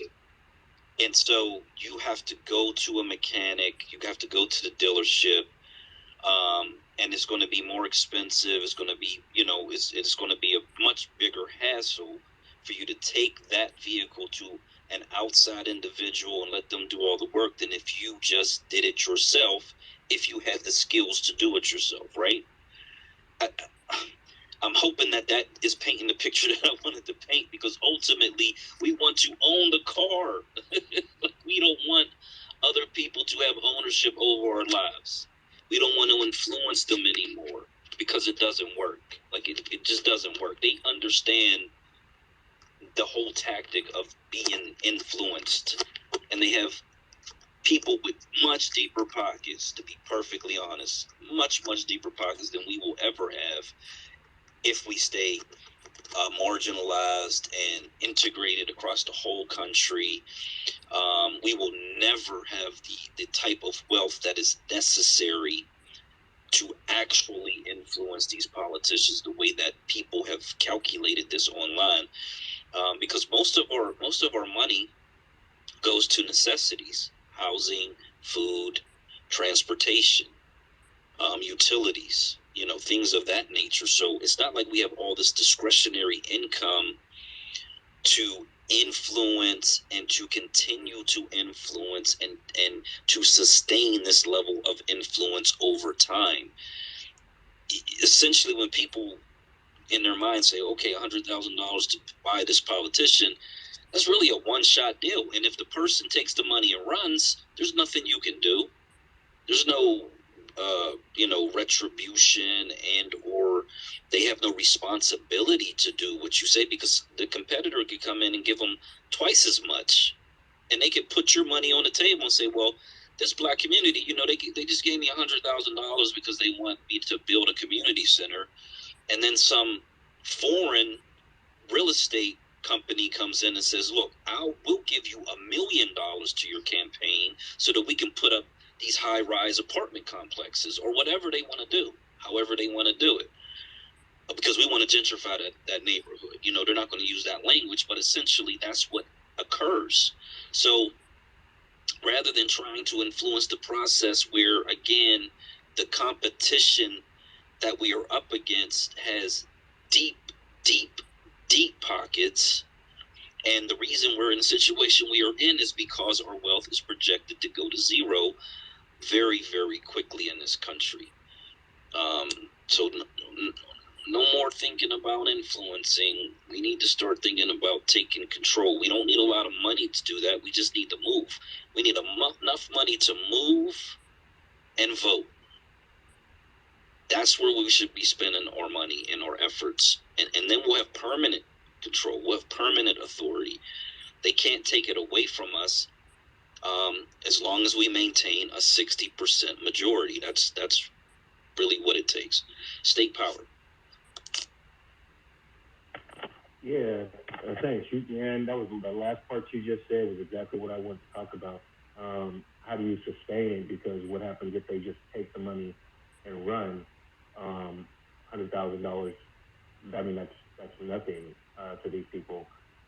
So you really just took that out of my mouth. So we got to move to the South, and we have to maintain a majority in the South. And man, I don't even know what I want to say now because you just took it out of my mouth. But when these people, when they're talking about, that's not I'll say it like this. When you say buying a politician, that's not even something that's that's not a legal term. That's not something that's under a contract. And so what stops them from changing their mind at any given moment? And I think that's what's gotten us into this situation with the Democrats, to be honest. We fund the Democrats more than probably any other racial group, even if it's $5, $10, $100. Our ethnic group funds the Democratic Party, and they never do anything for us. Nothing that actually really, is really uplifted us out of the situation that we're in.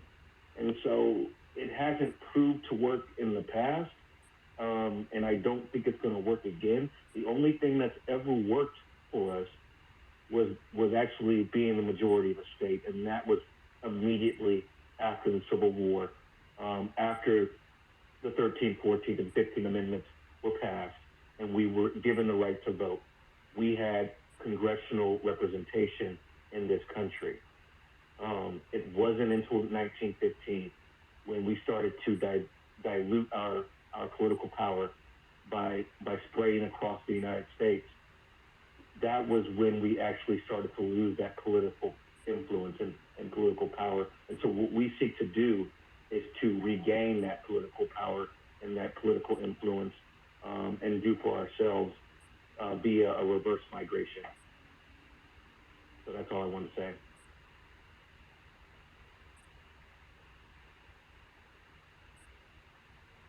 Thank you.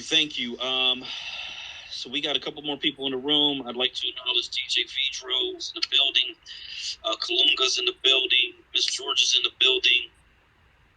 We got BSOA, and then we got John, who also is in the building. So we started the room. The title, I changed it up a bit because we I wanted to have a discussion about the genocide that Black abortion is. But some people are real sensitive, and so I didn't want to get into that nature of the conversation. But I put this in the jumbotron. This Black woman who is I think she's a grandmother. Yeah, grandmother. Excuse me. She has two Black men who are more than likely her grandchildren, who are kissing her on the forehead, and she has 88 great-grandchildren, so she's a great-grandmother, 173 descendants in total, and she was celebrating her 100th birthday. So from this one Black woman came 173 Black Americans into this country. They entered through her, and this is the real reason why this LGBT, feminazi, white supremacist system is really hell-bent on using this form of genocide against our people and our population because of what it produces, and that is more and more and more of us. And if you produce more and more and more of us, we will gain a greater share of the political authority in the country. And their design has always been to ensure that we did not have any share of the political authority in this country. And so with this migration movement, this de-integration movement, we can't physically move our population to become a majority, stabilize our population, get rid of all of this Democrat garbage, because it's all it's a lot of it is just poisonous pills that they're forcing down our throats, and really they get us in our youth. It's in the movies, it's in the TV shows. It's programmed into us subliminally, and half the time you don't even know it or realize it because you're kind of too young to understand it. But then you start developing, feeling one way and thinking a certain way. We know how destructive the music is. We talk about that every once in a while, but yeah, it's just a whole system that's designed to stop that from happening, which is a beautiful black woman producing 173 descendants. And this is at the time of her 100th birthday. You got to assume that number is just going to keep growing and growing and growing as well. So, yeah, when I say let's heal and let's end harm, that's what I'm talking about as far as the title goes. But yeah, everything state power, right on. You know, it is what it is.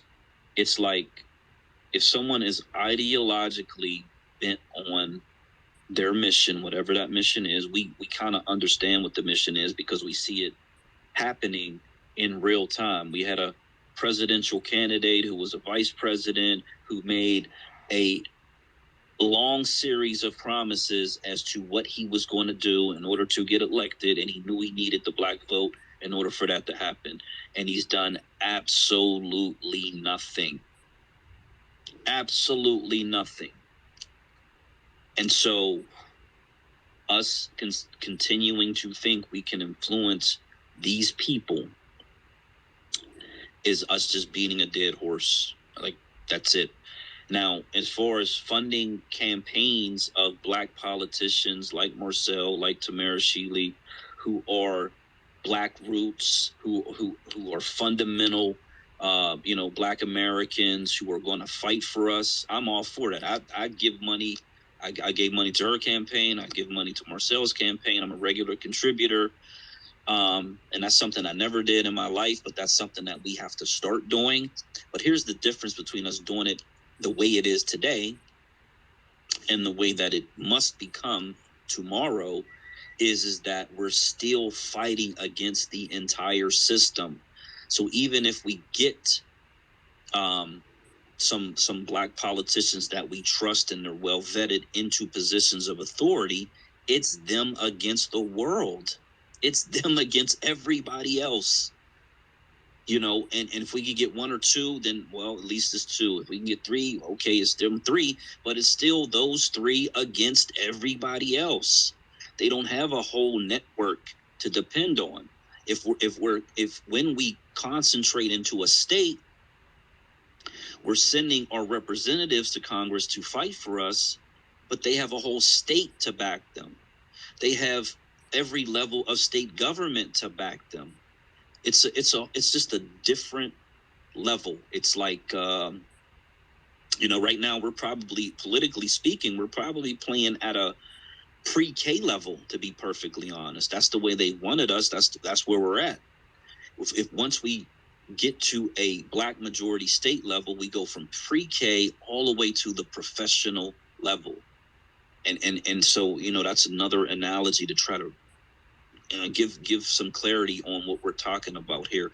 I would put native reservations maybe on the elementary level if you wanted to throw that in there in terms of a comparison. But we got to get to the professional level. And so, we often hear these presidents say certain regions, terror, certain whatever, Iran, they only respect power. They only, they respect shows of power, shows of force, right?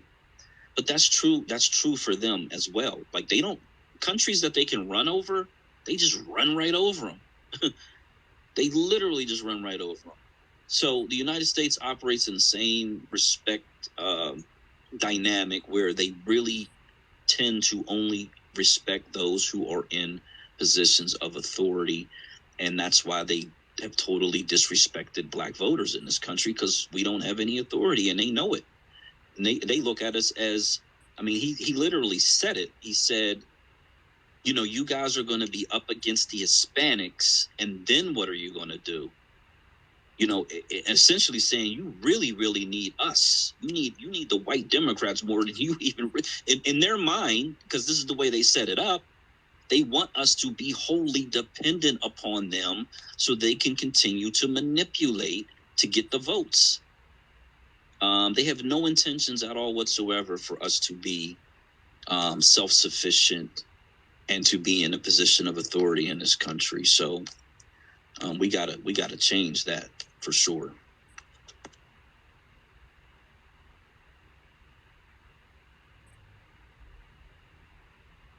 There's a graphic up here. In 2019, Latinos held 6,832 elected offices across the country on the federal and state level. And I've tried to go in, if someone could do a quick search on where the black, these are called elected officials, federal and state level. I know during Reconstruction, the number that we had was right around 2,000 elected offices at that time, during Reconstruction, before the terror campaign sort of pushed us out of those southern states. But that's I mean, when I hear 6,832 offices held by Latinos, to me, that sounds like an extremely significant amount. Extremely significant amount. So, got to assume that number is just going to keep growing for them as they continue to take over parts of the country that they want to take over. If I can remember correctly, black elected official, I think it was under 20,000, if I can remember correctly. So so that means that the Hispanic elected officials are catching up with Black American elected officials.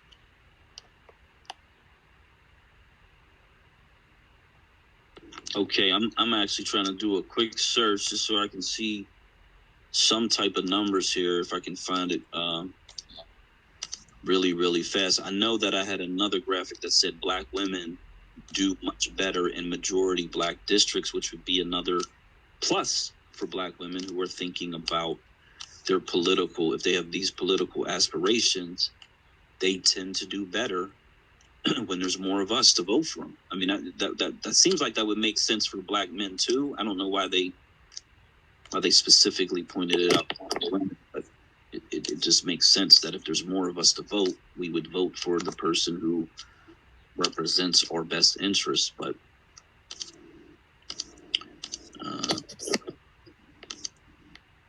this more of percentages than anything. So I'll probably try to find that information this week, just so I can put these two next to each other, just so I'll have them for a future discussion.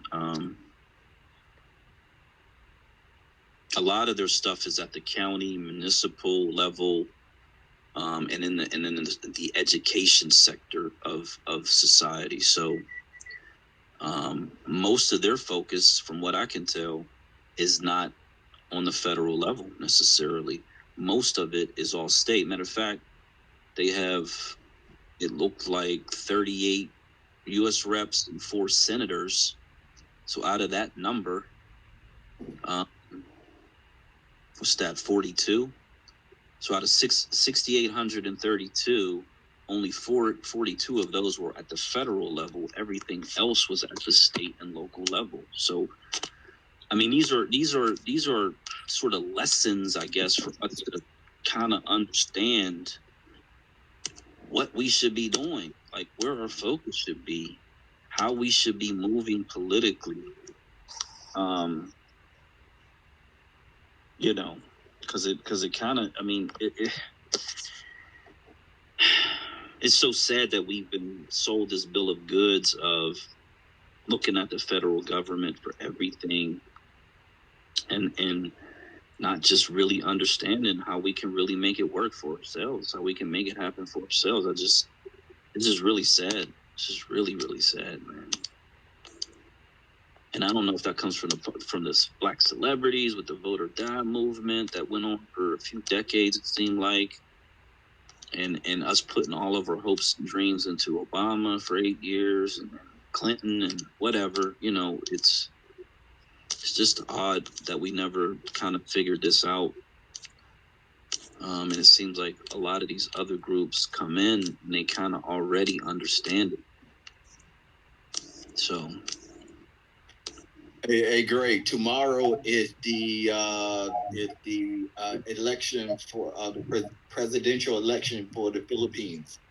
is it Right really? now, yeah. To actually, Manny Pacquiao is in fourth position right now for president of the Philippines. So that means he's not. How is Duarte still the president there? Yes, he's still the president, but I think the person that's going to win next week or tomorrow is going to be Marcos. Marcos. Fernando Marcos' son. Yes. Yeah, that name sounds familiar. Yeah, Fernando Marcos. He was the dictator of the Philippines from the 60s to 1986. Wow. And is he? How do they look at him? Is he somebody who is like his father, or somebody who's different? That's a good question. I've been trying to read this person. It seems like he's trying to be in the middle. His family, right? They've been trying to get money for the government, trying to get money from the family because Fernando Marcos he stole like $10 billion from the government treasury, right? And the family's been hiding that money, and the government's been trying to get that money, but they couldn't ever get the money. So but now the son is running for president, and yeah, this is going to be very interesting. I think he's going to win. And is one side left, one side's right? No, they actually have 7 or 8 different political parties. But do they don't lean one way or the other as far as that, the left leaning, right leaning? Well, no, what they do is whatever party wins, right, then all the other parties, they going to, what's that word? They're going to go into that party that wins the presidential election. I mean, it's really interesting. I have never seen anything like this. Like it's 15 different parties, right?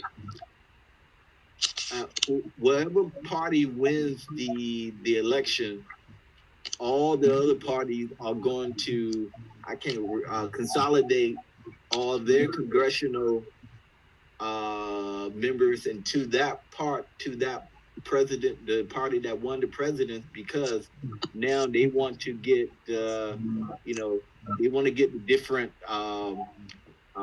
political committees and agencies and all that stuff. So to get to what's that word I'm looking for?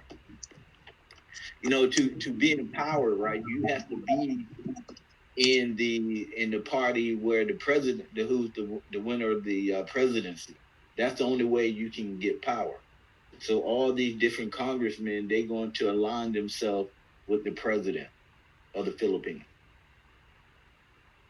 Okay, so it's like that consensus government. I think Israel does something like that too, where they can recall the president if they like a no faith vote and all that stuff or whatever. A matter of fact, is Britain set up like that? I think Britain is. They're a parliamentary government, so I think they can do something like that. That is so different than we got the duopoly basically here, even though there are already other smaller parties, but it is very, very different than America. I don't know if that would work here. Oh, it won't. No, see, the United States is way too big. We are a federalist system. The Philippines is a unitary government system, meaning that the national government controls everything all the way to the local government. The president of the Philippines, let's say you are a mayor and he doesn't like the mayor, well, guess what? He can kick the mayor out of office. He can kick the governor out of office, or he can withhold money from the governor or the mayor or whatever like that. So the president has absolute power in the Philippines in a unitary type government system, where a federalist system, the president of the United States has limited power in the 50 states. So yeah, so totally different. Yeah, that wouldn't work. yeah, it won't work at all. Yeah. But look, see, the thing is, this is why I think, to me, most Black Americans, right, when they do their politics, right, they do their politics like America is a unitary type government, that the federal government controls everything in the United States, that that the president of the United States, he can come to a mayor office and say, hey, mayor, you got to do this, you got to do that, but but the president doesn't have that type of power to, I mean, he can influence, but he can't make any direct what's that word? Any direct demands on a mayor to change the policy or anything like that. Right. Here it's more like like more like influence, but certainly not direct line authority. They can. Correct. So like somebody like Trump, a person with that personality, because we know there's been evidence that's leaked about him calling up even election officials and talking to governors and trying to get them to change the way they operate and do things or whatever. But that actually is a massive sort of a constitutional issue right there, because he's overstepping his bounds, right? That's correct. Yeah, most people don't. I mean, Trump was such a what do they call that? Political science, I guess, in high school. But he was such a lesson in the way this country operates. Like everything about him.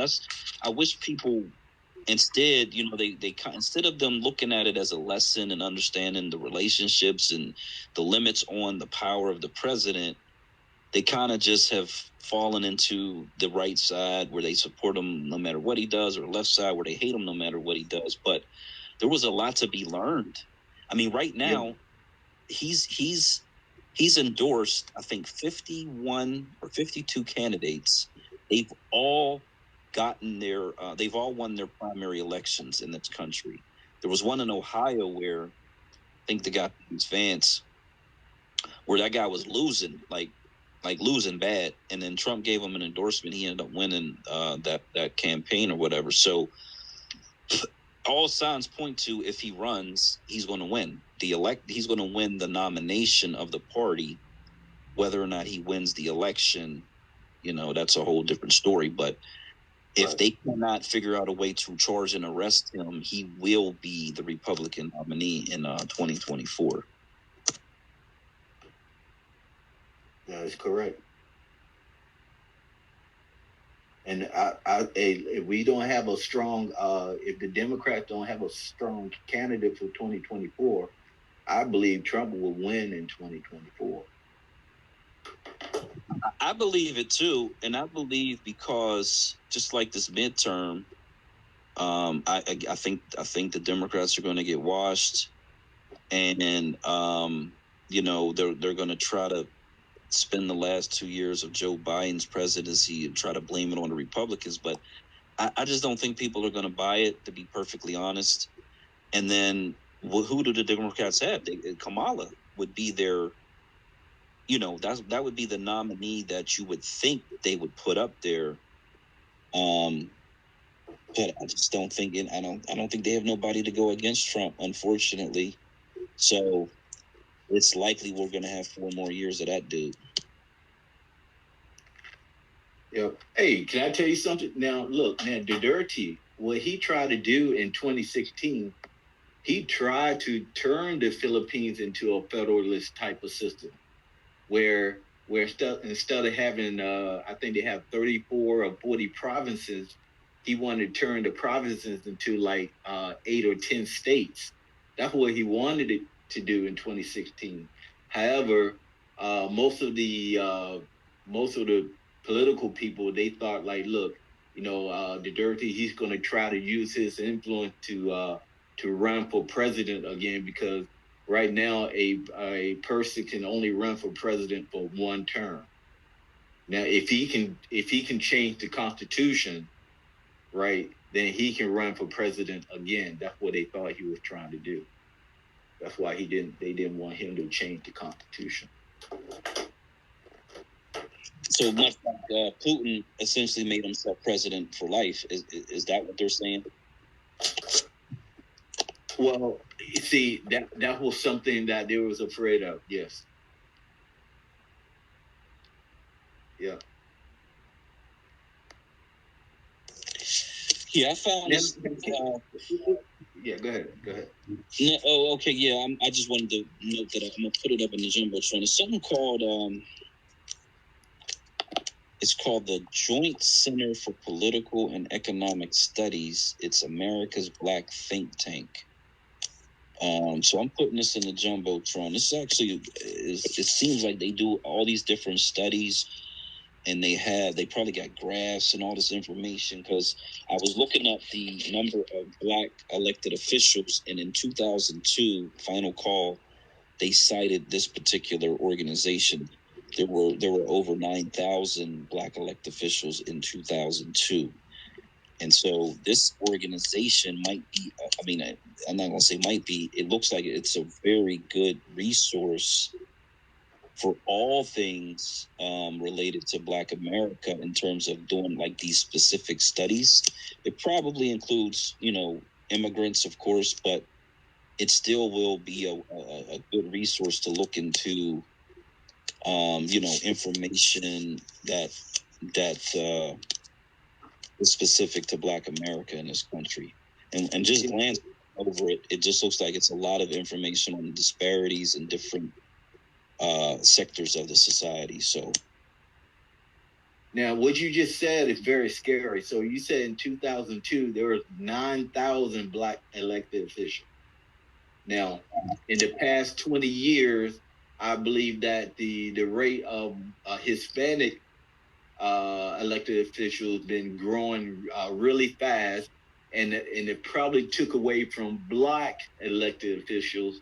So if the Hispanic elected official is, you said 19,000 today, or 16,000. Hispanics in 2019, it was 6,800, so nearly 7,000. Oh, so okay. I'm sorry. 6,800. Okay. Yeah. So, okay, I thought you said 16,000. Okay, so 6,800. So, so I think Black elected officials should be like 10 to 12,000 today.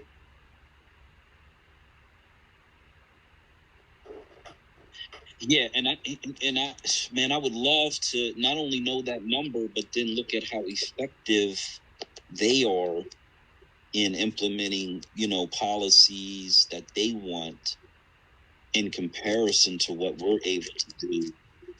Even we've been here longer. We probably should have more elected officials, but are we electing officials that are working for us, or are they working for the majority white population? You know what I'm saying? Whereas I can always guarantee those Latino, Hispanic officials are really, really working for their people. Right.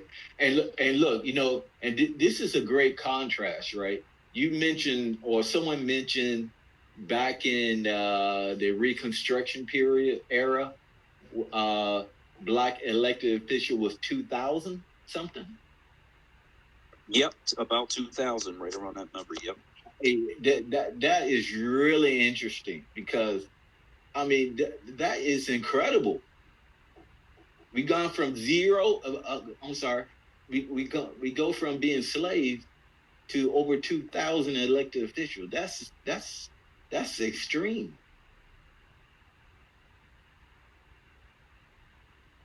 And then if I can remember, back in let's say 1910, 1920, I think they were probably less than 1,000 Black elected officials.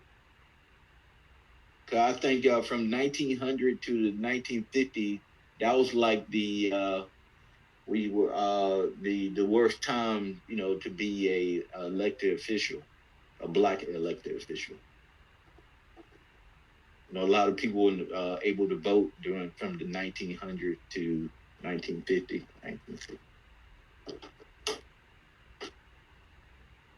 Yeah, I'm looking at this joint. What is this thing called? Joint Center.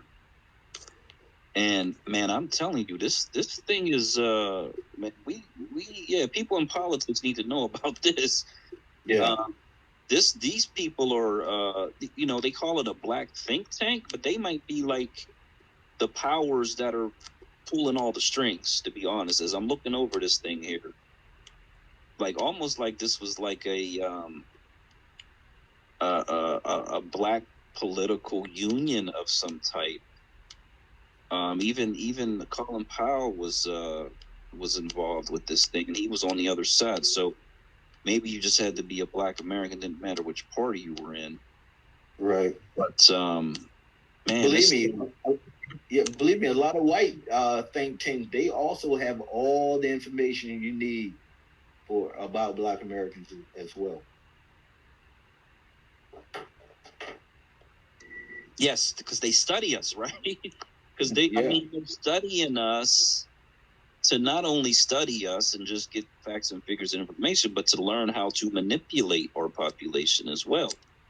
And it seems that we are not able to do the same. Like we don't have institutions that study them with the goal of manipulating them for our benefit or our advantage. You know what I'm saying? So yeah, but this organization looks like they got their fingers in the cookie jar on just about everything that has gone on with these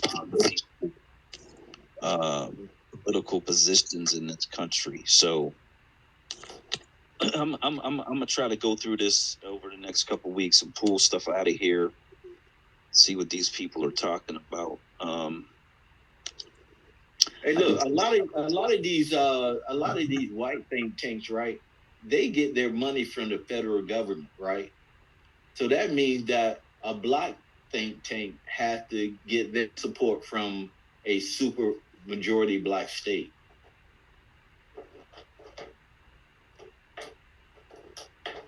I'm not quite sure if a federal government would support a black think tank. They could probably be able to get a little bit of money. So it looks like so on this page, this gentleman, Eddie N. Williams, I guess he was the person who established this particular organization that, again, I never heard the organization talked about, but it said he died in 2017, and at that time, there were 10,000 black elected officials. He said it built a roster of over 10,000 black elected officials. This is in 2017 when he passed. Okay. So so I don't know when he started this thing. Obviously, it goes beyond 2002. There, I see George Bush, first, the father. He's with Al Gore. He's with Kofi Annan. Man, this dude was like right in the middle with this organization. He was in the middle of everything. And over the past few, 5-6 decades or whatever, at least 4 decades. Yeah,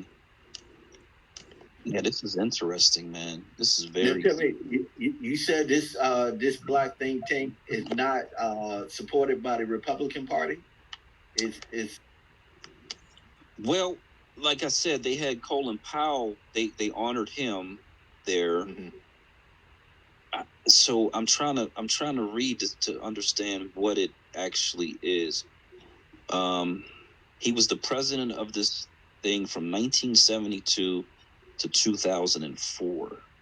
1972. Yes, that's what I'm saying. For I've never heard of it. I don't hear about it being discussed at all in like black political circles at all. But it appears that this thing is has been the heart of at least DC DC politics in terms of what black Americans. So this might be something, if you got elected, this is where they would send you there, or what, who knows what. I mean, who knows? But they're serving this critical role that we don't even know about. Hey, do you have that in the Jumbotron? I would like to see that. It's the last thing I put up there. Joint Center for Political and Economic Studies, America's Black Think Tank. And so this is pretty interesting here. Yeah, I don't have it on here. I don't see it. As the last one? Yeah, it's up on mine's. It's right after. Oh, it's after the post. Okay, let's see. It's the last thing I posted. You might have to collapse the page and then open it back up. Sometimes that works. Okay. Yeah, man. This is interesting right here. This is a whole interesting thing. Oh, look at this. So who is this? This guy? He served as grandsire or Chon of Sigma Pi Phi fraternity, the Boule, the first Greek letter fraternity to be founded by African American men. So yeah, this is like secret society. Black American secret society, where they're like right in the heart of everything that's going on in DC politics. There's a wealth of information in here. Holy craps. Hey, look, I mean, look, this is a black institution. I mean, I'm not surprised that we have something like this, but usually, a regular citizen would never hear of groups like this. But this is, yeah, very interesting. Yeah, I'm looking at this graphic. It shows that black Americans were 22% of Biden's 2020 voters, and I don't think I've ever seen. I don't think I've seen that statistic anywhere. So nearly a quarter. That's incredible. 22%. Yes, 22% of his votes. Now we voted at like a 90% of our voting population voted for it, but we accounted for 22%, which tells me everything you need to know.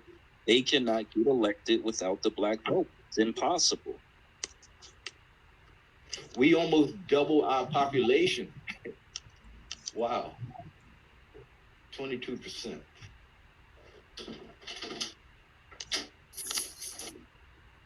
Yeah, there's a wealth of information on that site, man. They publish in all types of, and they're in graph form. So, man, we will have to pull from this site and let people know what's going on right here, right now.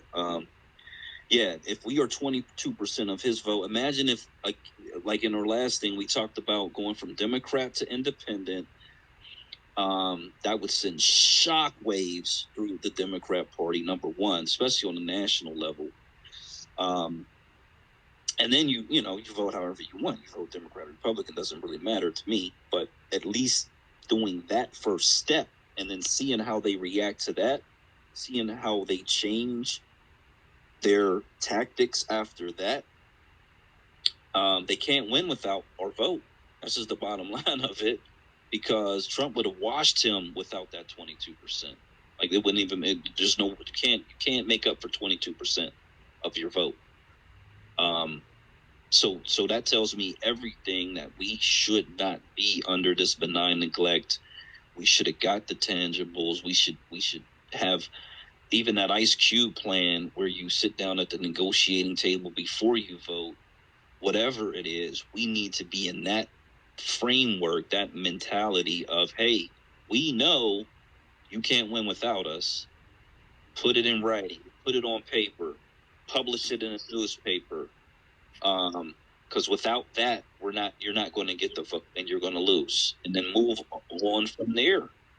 Move on from there. You know what I'm saying? But crazy. Hey, does it have anything about the percentage of black people that voted for Trump? So I'm interested in something like that.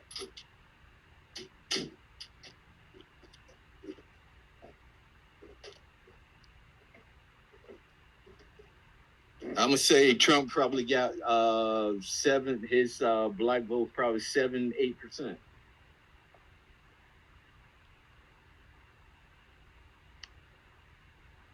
All right, I did a search for Trump. Some of this seems to be leaning Democrat leaning. You know what I mean? Like, I'm gonna be honest. The stuff that I'm seeing. There are some Trump results, but it looks like they're kind of disputing stuff that he said, as far as I can tell. Blocking Trump. Yeah, no, this looks like anti-Trump information here, as best I can tell, just glancing at it. So that tells me that this is a Democrat organization, more than likely.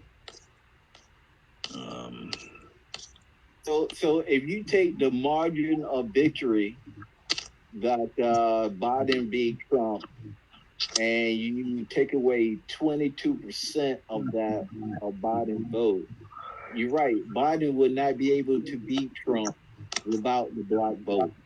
Yeah, because they said 80. I think the number's 81 million or something. That's the number they keep throwing up. Is that Biden got 81 million votes?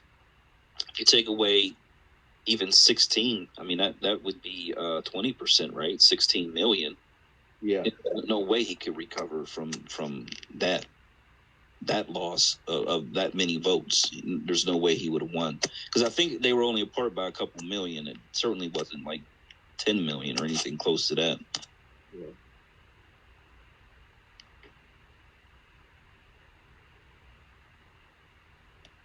So yeah, while we're playing national politics and we're thinking about influencing and buying politicians, which is never going to work, but you know, even our leaders who want to be kingmakers and all this media that tries to get us thinking about being kingmakers, if they simply said, look, here's the graphic, this is the reality, you can't win without the black vote, what are you going to do? What are you going to do for black Americans? Period. That should be the question every time they get them in front of a mic. Every single time, you know, they're doing some article on them or whatever the case may be. They just can't win without our vote. So what's the holdup? What's the problem? Like, if it's reparations, so be it. Whatever it is that Black America wants, it should simply be, we know you cannot win without our votes. What are you going to give us? Period. And but no, that's not the way they guide us. That's not the way they, you know, have our population thinking. They have our population thinking, be afraid of the boogeyman. Be afraid of the boogeyman. We're less evil than the more evil boogeyman. Hey, talking about reparation, Tariq today said that Black Americans, we should be able to demand reparation from African countries that were part of the transatlantic slave. What do you think about that? I agree wholeheartedly. Some have even issued, you know, some sort of an official apology, I guess, if you want to call it that. Some of those countries have said, we apologize for our role in it. So absolutely. And whether it comes from them directly or it comes out of the United States foreign aid that goes to that country, either one is fine with me. But yeah, absolutely. I don't think we should be sending any foreign aid to any country until that debt is paid. You know, I know they use foreign aid as influence, as power over these countries. China's getting really, really good at it now, but that's essentially how these superpowers operate. But yeah, I'm all for it. But look, to be honest, I'm not against it, but I think it's a waste of time. Look, man, these African countries, they don't have no money, man. Look, the average income in some of these African countries is like $1,000 per capita. I mean, they're like some of these countries, their GDP is like $45 billion, 30 billion. Look, many of these countries, their GDP is half or 1/3 or maybe 10% of Mississippi's GDP. Could you? I mean, Well, so what they could do is this again: any foreign aid, not all of it, but maybe 50% of it, they can redirect towards us. And then the other thing they could do is the remittances. Someone had mentioned this in a space where they talked about applying a tax to the remittances, because that's where, like, a lot of these countries get billions of dollars from the diaspora, who live all over the planet and send money back home. So they could figure out a way to capture a portion of that, whatever the percentage it is, or what, you know what I mean, so that they could say 10%, 20%, whatever the case. The governments are all corrupt. They get the money, they buy American-made weapons, European-made weapons. It seems like the money never gets to the people, of course, but there is some sort of a way, and it would be a good thing just to put it on the books that the debt is owed, just like here, the debt is owed, and we just need you to pay whenever you get to a position of being capable of paying.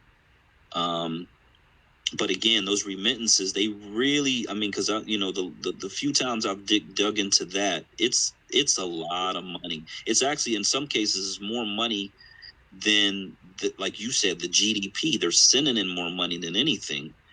And hey, look, I know for a fact the Philippines, their remittance is up to 22, 23, $24 billion per year.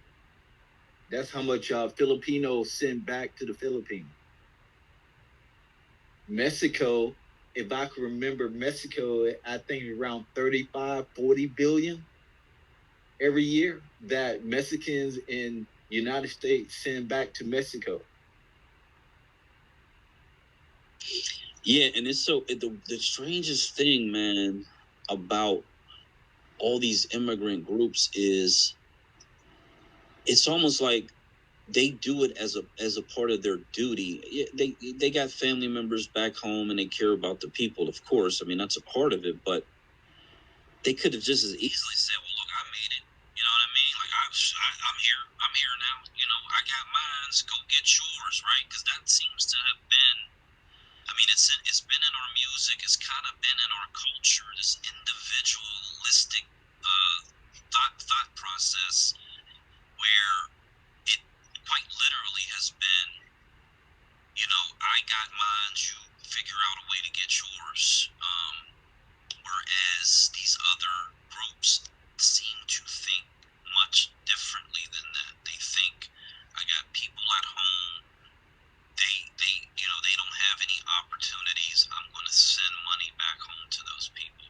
I own a house, and across from my house there was an apartment, and these Africans moved in, right? So I'm watching the house, because every time I come up my door, I got to see them, whatever, see them open their door, whatever. So, and the woman next to me, matter of fact, she's Nigerian, so she owned this property across the street. She's basically renting out to her own people, Nigerians or whatever. And so over the course of the summer, I'm seeing bikes out in front of this house. It was a little row house.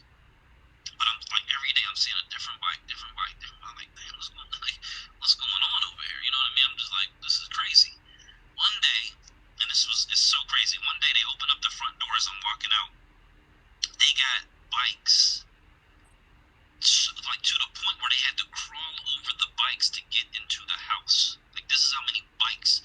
They got bikes stuffed into this house, like floor to ceiling, like quite literally. And I'm just like, okay, now I get it. They've been stealing bikes. They quite literally have had a whole summer of stealing bikes. And then, like, maybe 2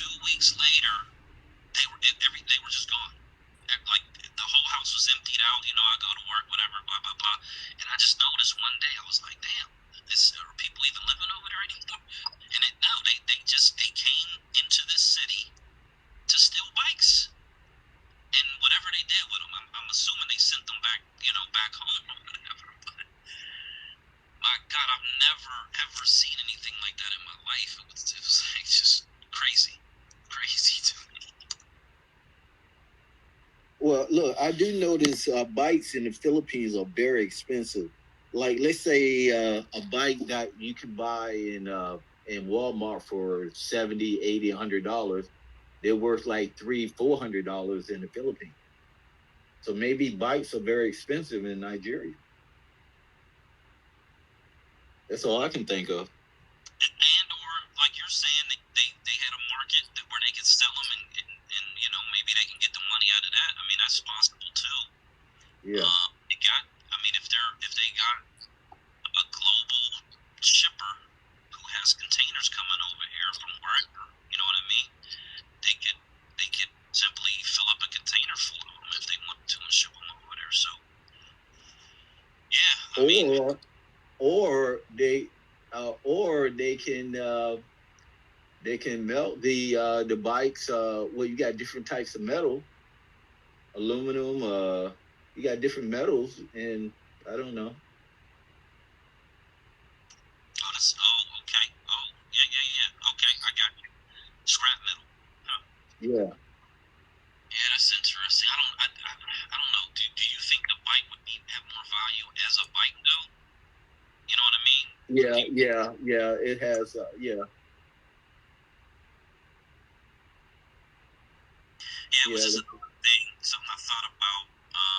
We've had conversations like that in the past, and I was like, and if something that popped into my head last week, I was like, man, I forgot all about that.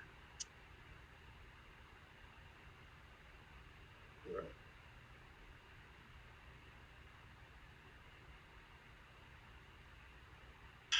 So let me look up here so we can keep the conversation a little bit longer here.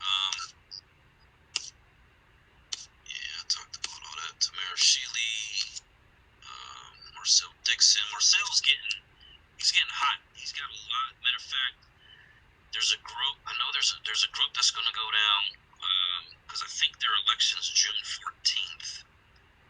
And I know there's a group planning to go down there a week before that, but then I think there's a whole nother group that's planning to go down a little bit sooner than that to campaign and knock on doors and all of that. And I've seen him posted more videos.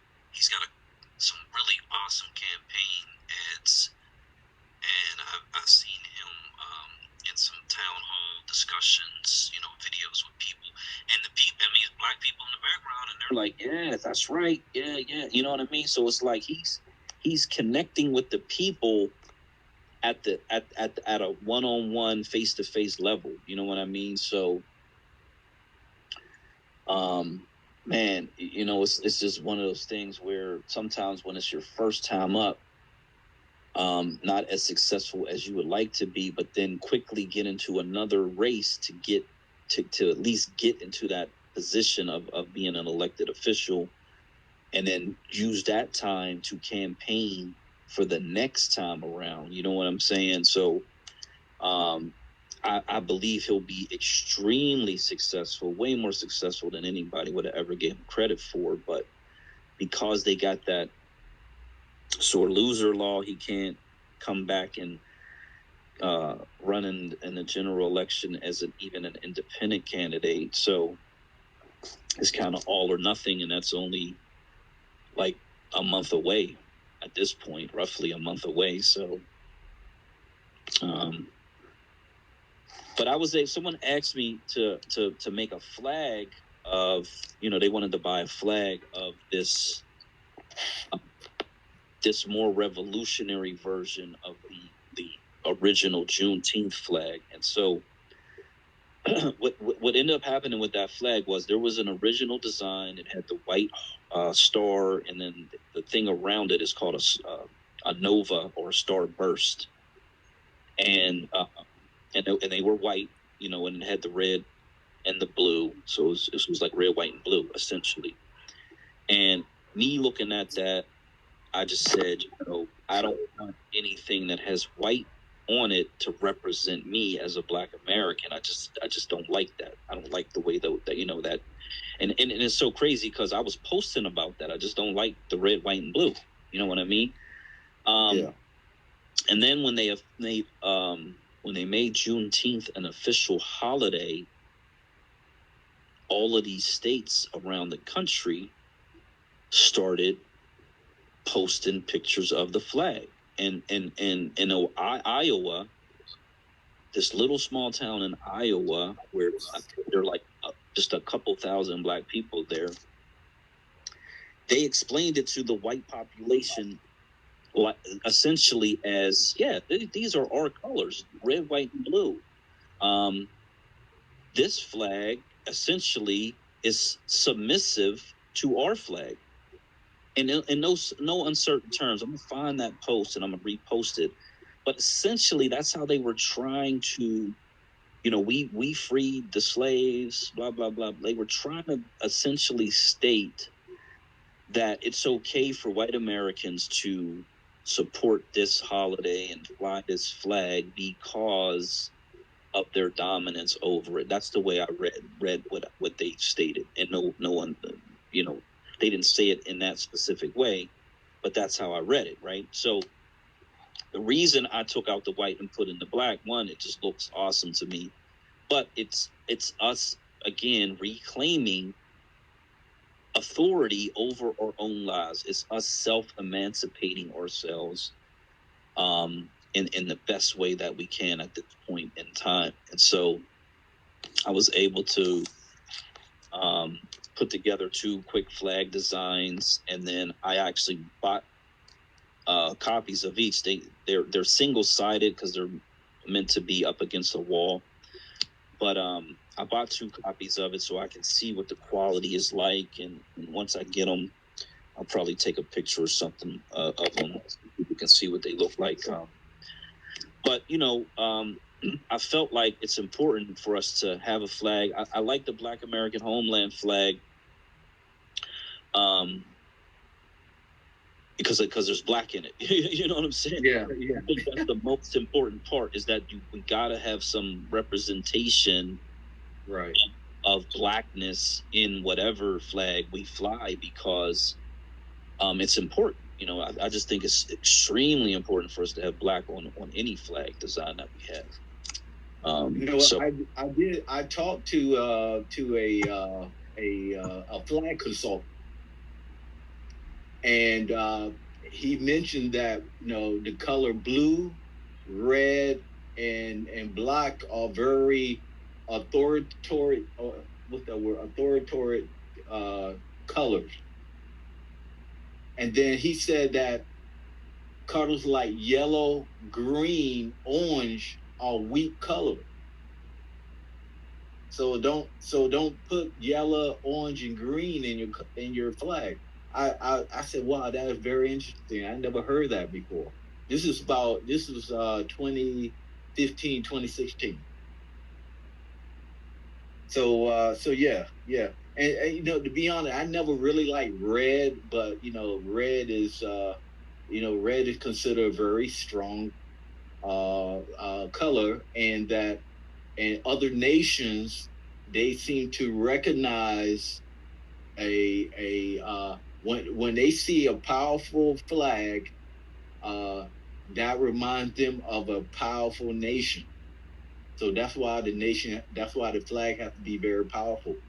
Some of your weak nations in Africa, you would notice, they will have like a lime green color, yellow, orange, pink, not pink, but I never seen a country with pink in their flag, but these off colors are known as weak colors and a weak government or weak country. So that's why the state, your flag have to be very strong color. So blue, black, red are very powerful colors. Yeah. Okay, state power, you're up. I agree with what you said. Absolutely, you need to project power no matter what. State power. Yeah, I just wanted to agree with that. I'm looking at some of these flags right now. When he mentioned that, and Egypt, it's like red, white, and black with yellow, gold, and that's one of the most dominant countries, I would say, on the continent of Africa. But they don't have green really in it. But the yellow is I think yellow is kind of a more like gold prosperity, though, if it's not a dominant color on the flag, if that makes sense. Right. Right. If you look at those countries, those African countries like Zimbabwe or Botswana, Namibia, what's another country? Tanzania. You see, Nigeria, their color is green, white. Let's see, Ghana, Mauritania. Some of the Muslim countries, their flag is really strong because they got the black, the red, blue, green. Yeah. Germany, their flag has black in it. Great Britain's red, white, and blue. France is red, white, and blue. Oh, doesn't Russia have Russia has a version of a flag that I know they have the red, white, and blue, but then they also have a red, black, and blue version as well. Okay, yeah, I think they do. Yeah. And I think the black version is more in terms of the military is how I think that's set up. Okay. Yeah, they have actually, I think, what they call an ensign flag. So if you've ever seen, okay, for example, you guys know that "Don't Tread on Me" flag that a lot of that's almost associated with white supremacy. It has like it has the snake and it says "Don't tread on me." That flag is actually flown as the I forget what you call it. Look at me, I was in the Navy, but I think it's called the ensign flag, and it flies at the rear of the ship of U.S. Navy ships. And so every country has a flag that's flown on their ships as well. And so that's the Americans version. It's red, white. It's red, white stripes, and then has a snake that goes through it with the letters "Don't tread on me." And so it's very militant. And Russia has the same thing. Actually, Russia's flag for their ship looks almost like Great Britain's flag. Doesn't even look like a Russian flag. Hmm.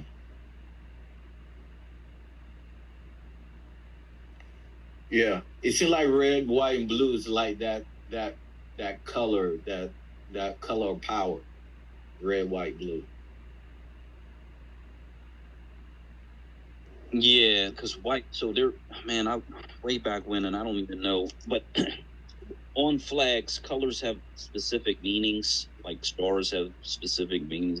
Everything they have this whole flag code or whatever. You can look that up. But what I found out was because this Juneteenth flag was designed and then it was redesigned and then it had another design. And then I think the last person, it was a white artist a female who added, I think she added the word Juneteenth and the year 1865 or one or the other or both. That was like her last rendition to it. But I found out under flag law, copyright law, that flags do not hold copyright. So you can create your own version of a flag, and it's not something where someone can come after you for copyright or trademark law or anything like that. So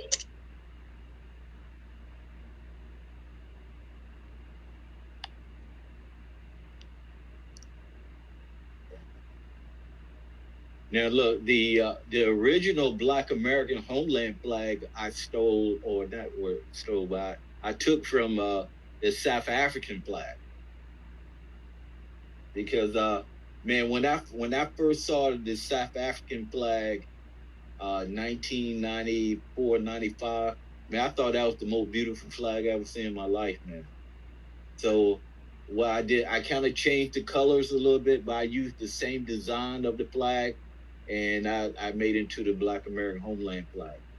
But in 2013, 14, 15, I got a lot of pushback from South African citizens, And so I told myself, look, I just gotta make my own flag. So yeah, so I got rid of the South African flag and made the new Black American homeland flag.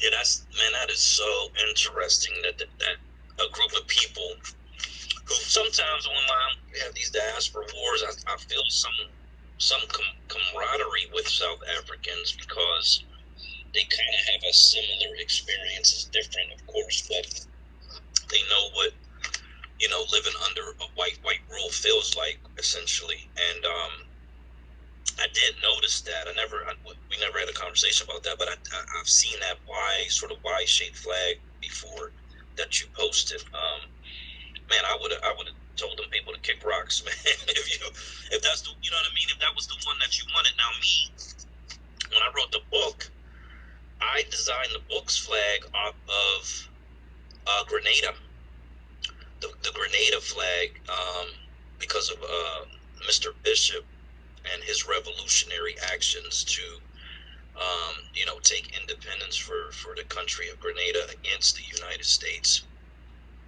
And I guess Cuba, they say Cuba was helping them out a little bit or whatever, but I just thought that was such a revolutionary flag, based on his actions. They ended up assassinating that guy, but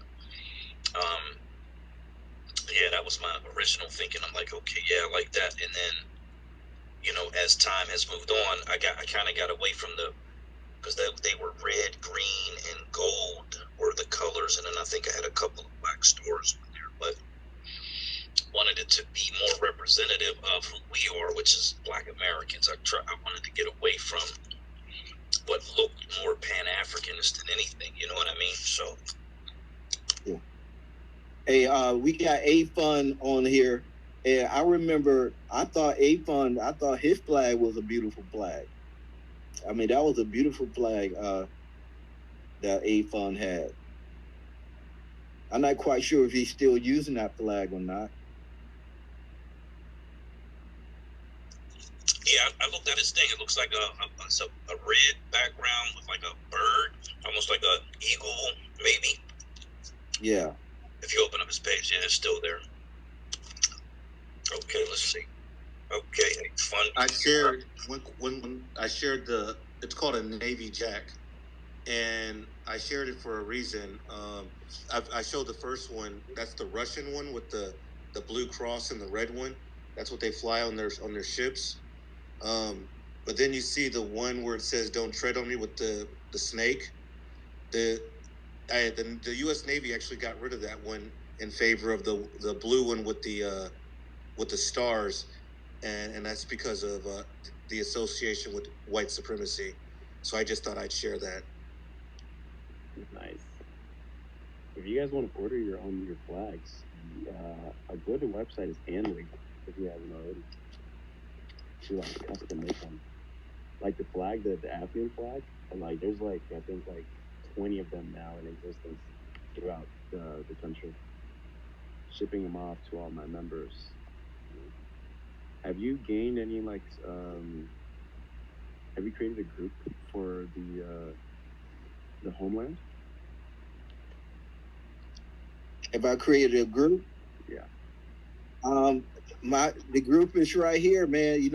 My followers. I got 2,200 something followers.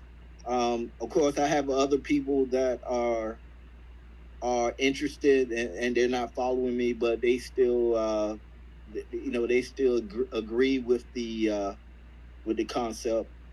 Yeah, man. I mean, it is what it is, man. Where do you still? So I remember the last time I talked to you. I can't remember exactly, but it was something like basically consolidation, or making it a black majority area, but still within the U.S. Union. It's not like an independence movement. It's still because that would cause war, and so that's still a goal, right? Well, yeah, super majority Black American state. It's not an independent country. It's just a super majority Black state. Correct. Yeah, that's nice. Yeah. Yeah, that's definitely. What have you thought of as for getting the population to move here? I actually live in Georgia. I mean, if you go down, I mean, I'm pretty sure you already know that. But if you go down south outside of like Atlanta, and you pass like Macon area, everything below that, it's pretty much either empty or it's a black area. You know, already. Correct. At least for Georgia. I don't know about Alabama, Mississippi, and Louisiana yet. Oh yeah, you're right. Macon, Savannah, Columbus, Augusta, they all have a huge black population. Yeah. You know, it'd be really easy. Well, I mean, you know, you have the black population like California. You should join my Discord server so we can talk about this if you want. If you have Discord. Okay. Yeah, someone mentioned about Discord a couple of weeks ago. I'll send you a link. It's where we talk about everything. Okay. But I think we first started chatting with each other. I think around what 2017, 2016, 2018. I can't remember. I think it was more so like 2020 because I haven't been on Twitter. I wasn't on Twitter back then. I'm 20. I've been on here for like 2 years. Okay. Yeah, my accounts got banned, but yeah, it was when I started thinking about the idea that you're talking about. You know, like I came across your page, and yeah. Okay. Yeah, I don't know. I do support that, and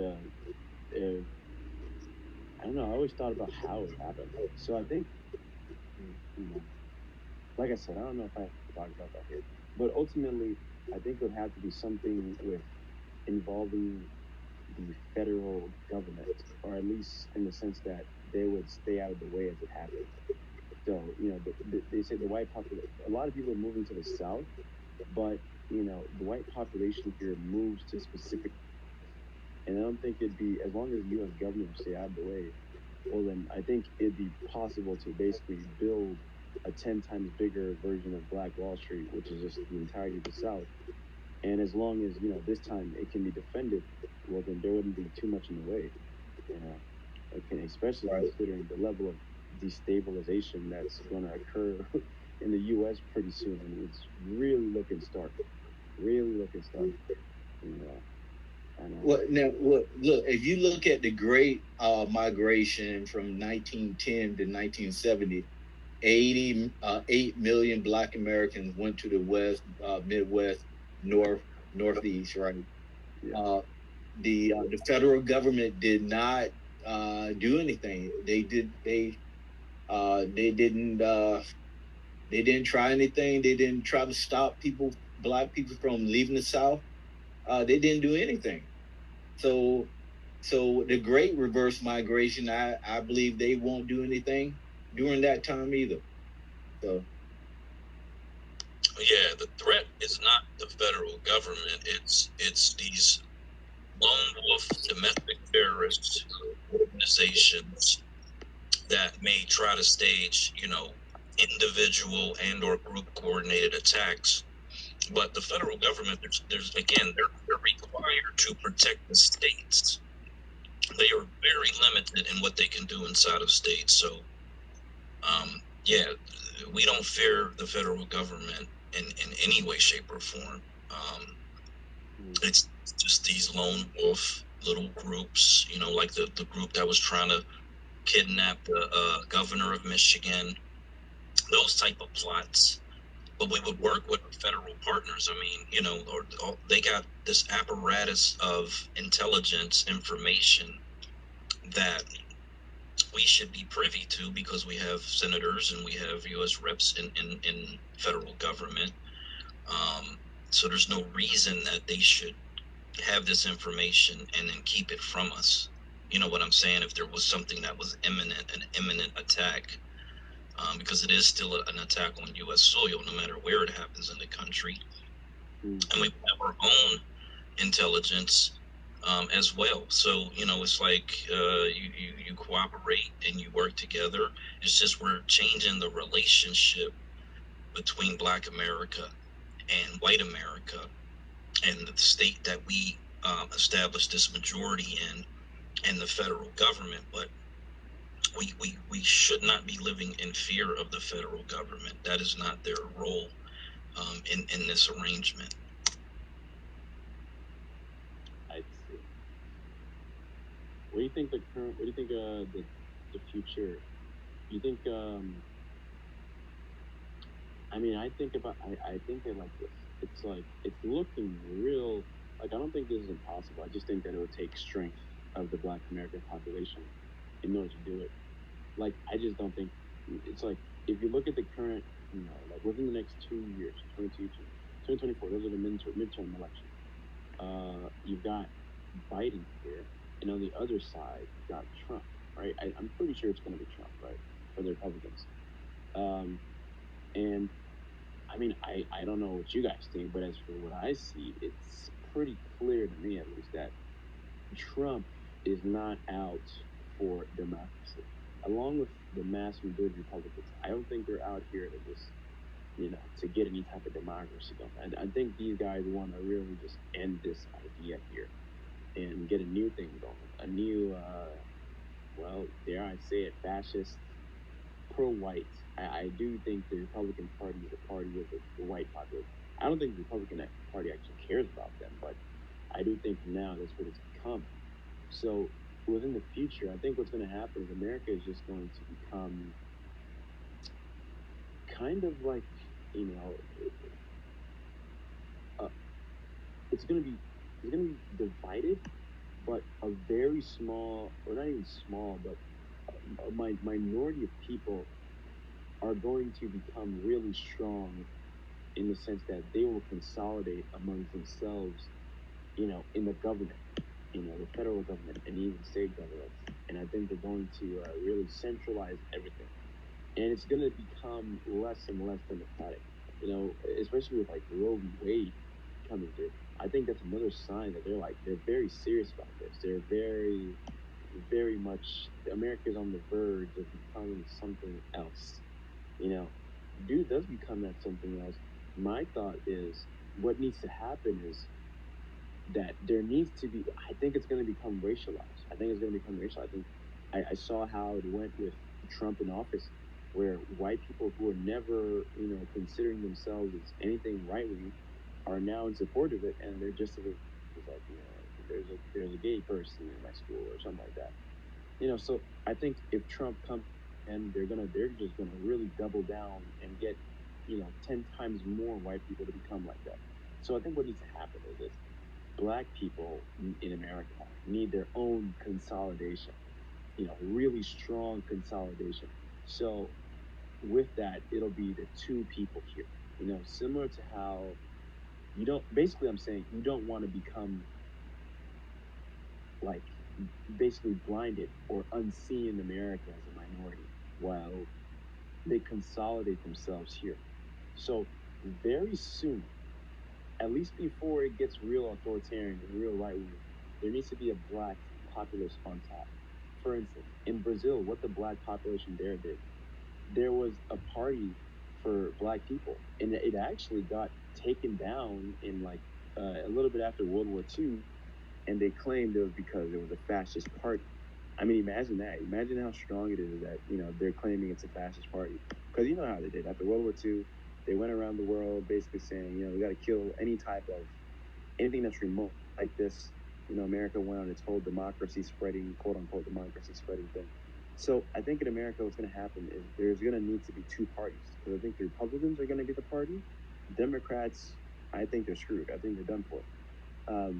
Is going to be their party, Republican Party, and there needs to be a Black party as well. Something for Black people to consolidate with, to basically represent themselves and not go under, basically. Because I think if it goes under, things are going to be real bad. I don't know. I think that's what it is.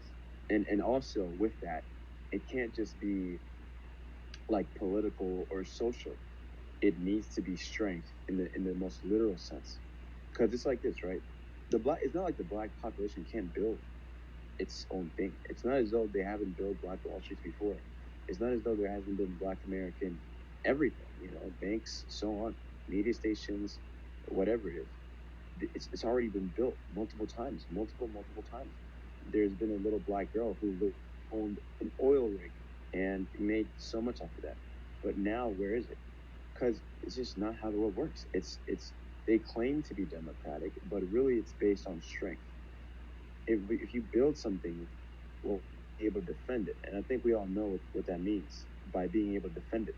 So really, what needs to happen is there needs to be a way for the black population to truly defend itself and whatever it builds in the future, and basically be respected by Republicans. Like, okay, basically Republicans are going to say, well, okay, we've done it on our white consolidation, but we can't fuck with them because they're not weak. If we fuck with them, it'll get bad. Basically, there needs to be, and there it's not impossible. The black population very much has the ability to cause some serious trouble if it wants to, you know. The same way, the only thing they respect is strength. They won't go screw with China. They won't go screw with Russia. They won't go screw with North. Why? Because if you go screw with these people, well, it's not going to end well for you. As much as they hate that, it is not going to end well for you. You know, they'd rather Trump. You think Trump goes to Somalia or they go to Iraq and say, hey, let's make a deal. Let's be friends. I respect you very much. No, he says that type of stuff to Trump. To Putin. He says that kind of stuff to Kim Jong-un. He goes over there and says, I respect him. He's a great guy, actually. He's a cool guy, you know. Why is that? Because he knows he can't go the other way if it's Iraq or and he says, we're going to bomb them into the dust. They're a shithole country, blah, blah, blah, whatever, you know. If he has to respect you, he's going to respect you and he's going to go the other route. So the first thing, honestly, on the list should be strength. Having the ability to not be fucked with. Having the ability to where if any of these guys want to fuck with you, these terrorist groups, white supremacist groups, whatever it is, if they want to fuck with you, they should know there's going to be some serious retaliation. And once that's here, everything else will come along. Everything it'll be easy. The black population in America has all the educated people in the world, you know, has all the people who learn physics, who learn engineering, who learn coding, everything you fucking need to build a nation, has all the currency in the world. Literally, I think it was the member of Nation of Islam who said the black American population has the same amount of money within it as Spain, you know? So it's like, it's not as though the black American population doesn't have what it just needs to be able to defend itself. I mean, black American leaders have come across before, and when they were getting too strong, what happened? They got assassinated. So ultimately, it's like, it's not as though they weren't building. It's not as though they'll keep on claiming, oh, it's because the black Americans don't build them. Well, it's because whenever it's built, it's not defended. So ultimately, I think at the very bottom of everything is defense. Anything you want, you just need to be able to show them strength so they'll fuck off. And once they fuck off, you can flourish, essentially, you know. And you might be saying, well, how do you do that? Now, for obvious reasons, you can't go into so much detail, right? But what I will say is this, you know, black Americans have more than enough scientists, okay? And I don't think this kind of quote-unquote fight can be an AK-47, AR-15 kind of fight. That's good for protecting your family, you know. That's good for, you know, that kind of stuff. But, you know, if the U.S. government wants to fuck with you, you're going to need a whole lot more than some AR-15, you see? So, you know, I'm going to say there's more than enough scientists. Sorry, I'm going to stop now. Hey, I appreciate, especially the last part, because you're absolutely right, and we do discuss that. I'm gonna let State Power talk about how we protect these black majority states, but I get the feeling you lean Democratic in your political ideology. And so, you know, our space last week was really talking about the destruction that the Democrat Party has wrought on Black America. And so, as someone who's very intelligent and who is able to articulate thoughts, what do you think the benefit has been to Black America to vote Democrat over the last 60 years? What has been the benefit for us? Because we just put up I just talked about a graphic where they said Biden's victory in 2020 was due to the fact that 22% of his voters, which is somewhere north of like 17 million, were Black Americans. So what have we gotten for having this 90%? It was 99% when Obama was elected. What have we gotten from these particular people to keep us voting for them? I mean, absolutely. I don't expect anything from white people. You know, I don't any white person. I think Black Americans just vote for whatever's. Democrats, I don't nothing. I mean, I guess nothing. I think the only reason I would even consider like voting Democrat ever is simply because the other side could possibly be a lot worse. I mean, it's me at least, but I don't think the Democrat has done anything like that. I think they know that the only reason anyone votes for them is because the other side seems a lot more worrying, right? So if you're asking me, I just say if Republicans were up here, I just think things would be a lot worse. I mean, that's all the only reason. I don't like Democrats. I don't think anyone likes Democrats, honestly. Democrats are trash. That's why I say they're done for. They're doomed. In 2022, I don't think they're going to win anything. Okay, and this is how the programming has worked, because the programming is the lesser of two evils. The lesser of two evils. That's the programming. They know that they are evil, like quite literally in the statement of the lesser of two evils. They understand that they themselves are evil, and they're telling you that they are slightly less evil than their opposition, but they're both evil. And so what we have to do, and this is a fundamental part of it, in establishing Black majority states, it is to establish a Black political party so that we are no longer participating in white political parties at all, at any level. And so that when we send people to Congress and to the Senate, that they are operating from a platform that is Black American based and is strictly for the benefit of their Black American constituents and no one else. And so that is how we achieve this victory. I'll let State Power talk about the protection aspect of it. Yeah, thank you very much. I put in the Jumbotron a YouTube video regarding Texas's state guard. There was an exercise that the federal government was doing in Texas where they had painted Texas as enemy territory, and so the residents of Texas and the government of Texas actually got really paranoid about it, and so they actually mobilized their state guard to, I quote, monitor federal military. That, I mean, it could have been nothing, but I think what's important for the story is the fact that this state had its own military, and they weren't afraid to use it as a political chess piece, to say, hey, if you get a little too bold and you're going to try to disrespect our constitutional rights, you need to remember that we're a state and we have our own military. You see, this is how the Civil War started back in 1861. You know, states had their own militaries then. The Confederacy didn't just pop out of nowhere when they got ready to secede. They already had their own state military forces, and they were able to use those state military forces to actually seize federal military property when it was no longer advantageous to them. For the Confederacy, when they felt like they were no longer part of the Union, they used their state resources to secede from the Union. They would have never been able to pull that off had they not had the infrastructure already in place. And so I want to be very mindful in saying that I'm not saying that we are going to be using our state military force for any type of insurrection. I'm not an insurrectionist, so I just want to put that out there. But I am pro state rights, and I do believe in the right to defend our state.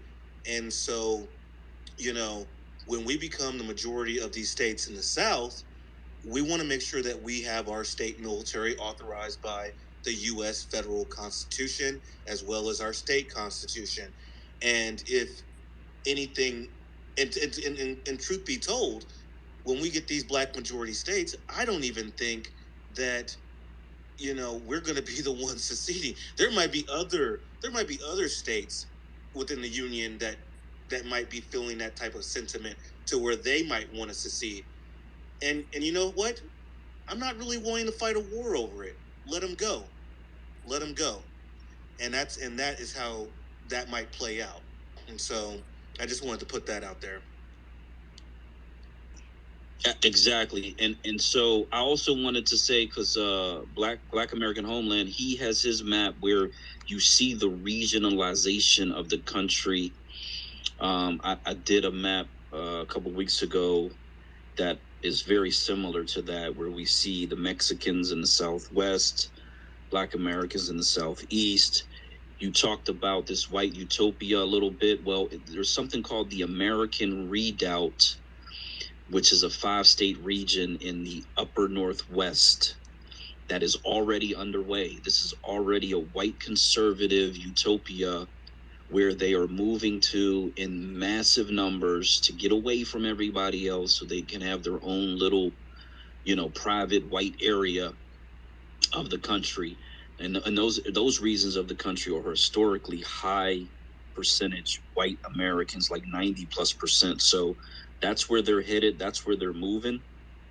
And it's like big buzz all over the internet. All you got to do is search for American Redoubt, and Redoubt was a Nazi encampment during World War II, I guess. That some speculate didn't exist. Some say it did exist. It's this whole sort of pseudo existence of this place that was essentially a Nazi utopia. And a Nazi stronghold, and that's what these people are trying to do here today. So they're both evil, as you stated, and so yeah, we can't rely on them at all. We just got to focus on us, focus on doing what we can do, and as you stated, we talk about it all the time. We have all the experts we need. We have all the intelligence we need. We simply need the time to prosper our population, and state government control gives us the time, and it gives us the protection, really gives us everything we need in order to make this happen. Georgia is a beautiful state. It requires a lot of population. We focus on Delaware a lot in this particular space because it requires 1/10 of the population that Georgia requires. It's a much smaller state. It can happen much, much quicker. And so we spend a lot of time talking about Delaware, but there are at least 8 to 10 states in the southeastern region that we can take over, and so we want to show that it can work, prove the model works, and then help other states try to attract more Black Americans to their states so that they can become Black majority states as well.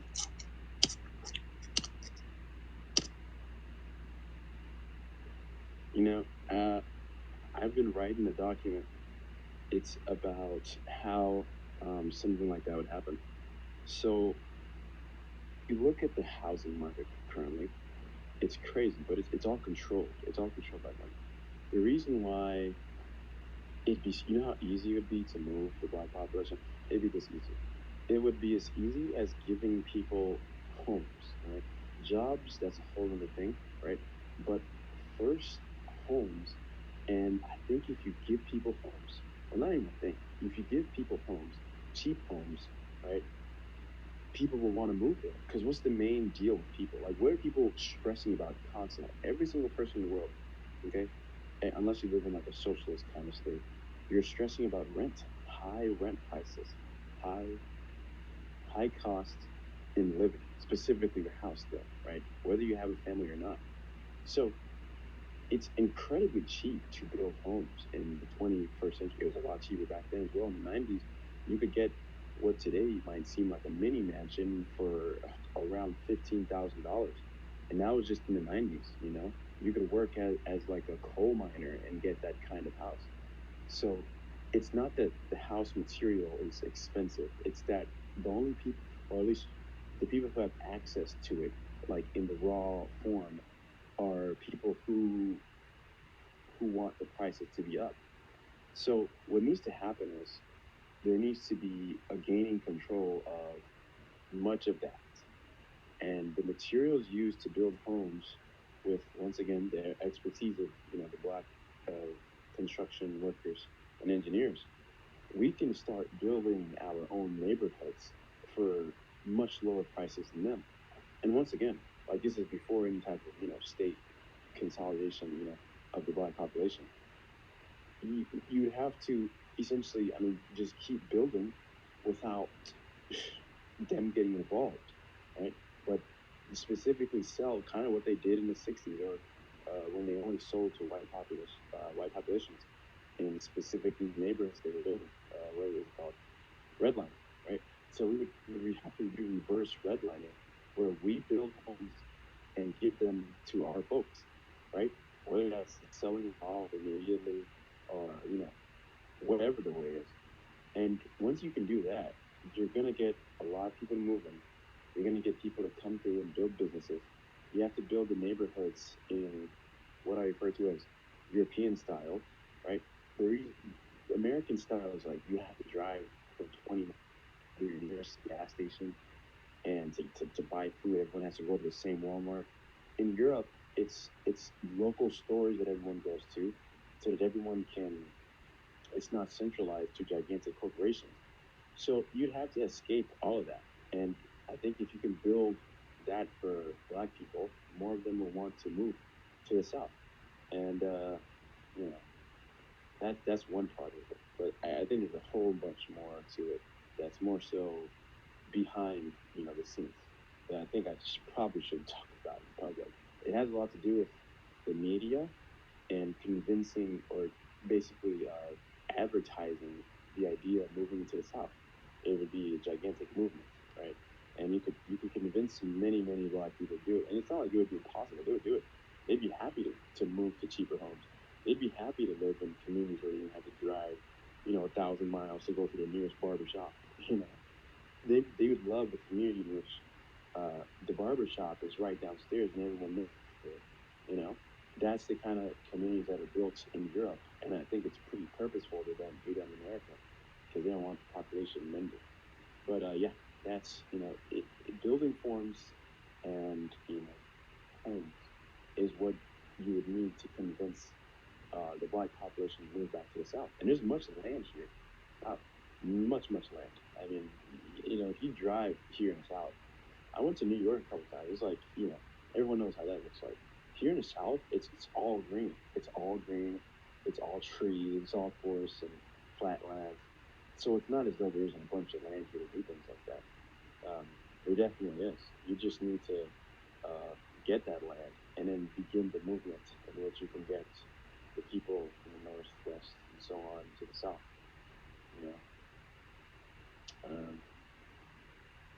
And also, I think, I would love to talk to you guys more, because I like that you guys were on, but I don't think there's some things I shouldn't talk about on here. That would be vital to making it happen.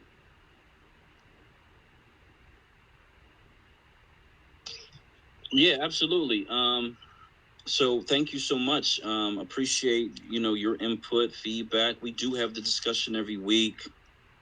We actually started posting these spaces on YouTube because someone else was already taking them and posting them on YouTube, and we had to try to put a stop to that. But we are now in control of that part of it. So they are available on the Black State, one word, of America, second word, YouTube channel. And so, yeah, unfortunately, we lost probably 2 months worth of them, not realizing that they were going to delete them after 30 days. So we've had, a lot of discussions. I'm somebody who believes in hyper transparency. While in a specific political campaign, I understand the need for back channels and not necessarily secrecy, but just, discreet conversations, because it really affects a campaign or something of that nature. But in this particular instance, we're talking about moving, Delaware somewhere between 300 and 500,000 people.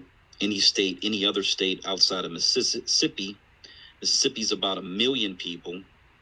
All the rest of them are 2 million or more. So it's not possible to silently, secretly move into a state and take over a state when you got to move in, millions of people. These people are very intelligent. They're very aware. They track everything. So they will quickly catch on to what's happening. It is up to us to continue to move in and overwhelm and take over every elected office down to the person who writes parking tickets if they are elected, and just move our way up the chain of elected officials and continue to put ourselves in position of authority. But there's just really no way to hide it, because we will become the majority population. We will reap the benefits of being the majority population.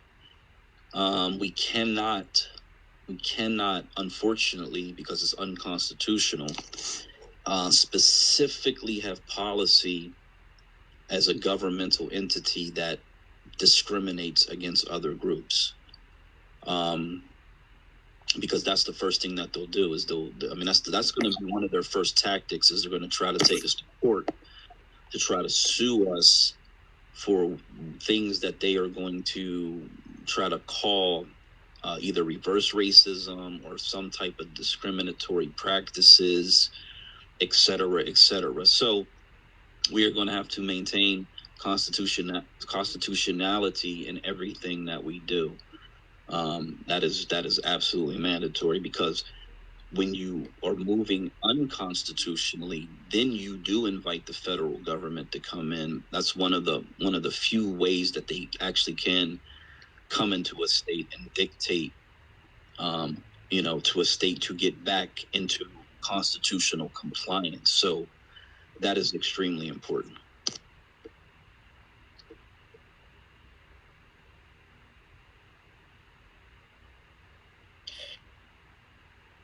Absolutely. Yeah, to get around that constitutionality, I think the way we need to do it is to all the benefits would go to local residents, locals. If you're a citizen of the state, you get these benefits. You get these priority. You get these. You get these advantages. I think that's the only way we can do it.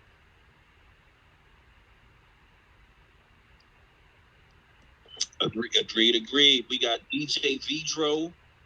We got Laura Utility. We got Will Green. And we have Gullah also in the building. So if any of you guys would like to step up and add to the conversation or ask questions, feel free. We started the night talking about the harm that the genocide of abortion has really reaped on our population. And that is a sole campaign platform ideology of the Democrat Party, and it has caused massive destruction against our population. We actually, as we are states' rights advocates, we believe that all of these decisions should be handled at the state level and allow the states and the citizens to vote on issues such as abortion or tobacco use or marijuana use or whatever the case may be. We don't believe the federal government should dictate to, especially a black majority state, what we can or cannot do inside of our state. So I think that's really, really important that we move in that direction, because it puts the authority in our hands, which is extremely important. Let me make sure I get a co-host in here. So we started talking about that. If anybody has any thoughts about that, I did want to talk about so I have two. Well, yeah, I have two abortion stories in my life. The first one was I was a teenager and I was a knucklehead a little bit. I was in the streets a little bit, and I was in a relationship with a young lady, and one day she's like, "Oh yeah, I'm pregnant." Okay, she's pregnant. Great. And at the time, and at any time in my life, I love to be a father. I'd be very excited. I was extremely excited, even as a young person, to be a father. And then, I expressed my love for her, my appreciation, and everything else like that. And then a few weeks later, she started talking about she needed to get an abortion, right? She got to get an abortion. And at the time it was devastating. It devastated me because, it was like I felt like she was killing a part of me, to be perfectly honest. That's the way I took it. Like she was literally killing a part of who I am as a person. And I felt like she had all this auntie influence from, some older women in her life, whatever the case may be. This has been a repetitive theme in my relationships where someone is overly influenced by the aunties in their life and in a negative way. And so she's talking about she wants an abortion. She needs $400, whatever it was, $400 or $500 for the abortion, which was that wasn't an issue at all. It was the fact that she was killing, a potential child of mine's, and I wanted to have children. I wanted to have a family, even at the age of like 16. Because that's about how old I was, 16. I remember I was able to drive, so I'd probably just got my license at the time, and so I'm trying to convince her to keep the baby, and then ultimately, I refused to give her the money because I wasn't going to pay to kill my own flesh and blood. That's just not who I am as a human being. I'll take care of the baby, have the baby. I'll take care of the baby myself. I'll change my lifestyle around to accommodate that. And then, we kind of went our separate ways. It wasn't like a big blowout or anything. We just went our separate ways. But I sort of held on to the grief of that, of that whole scenario and that whole situation.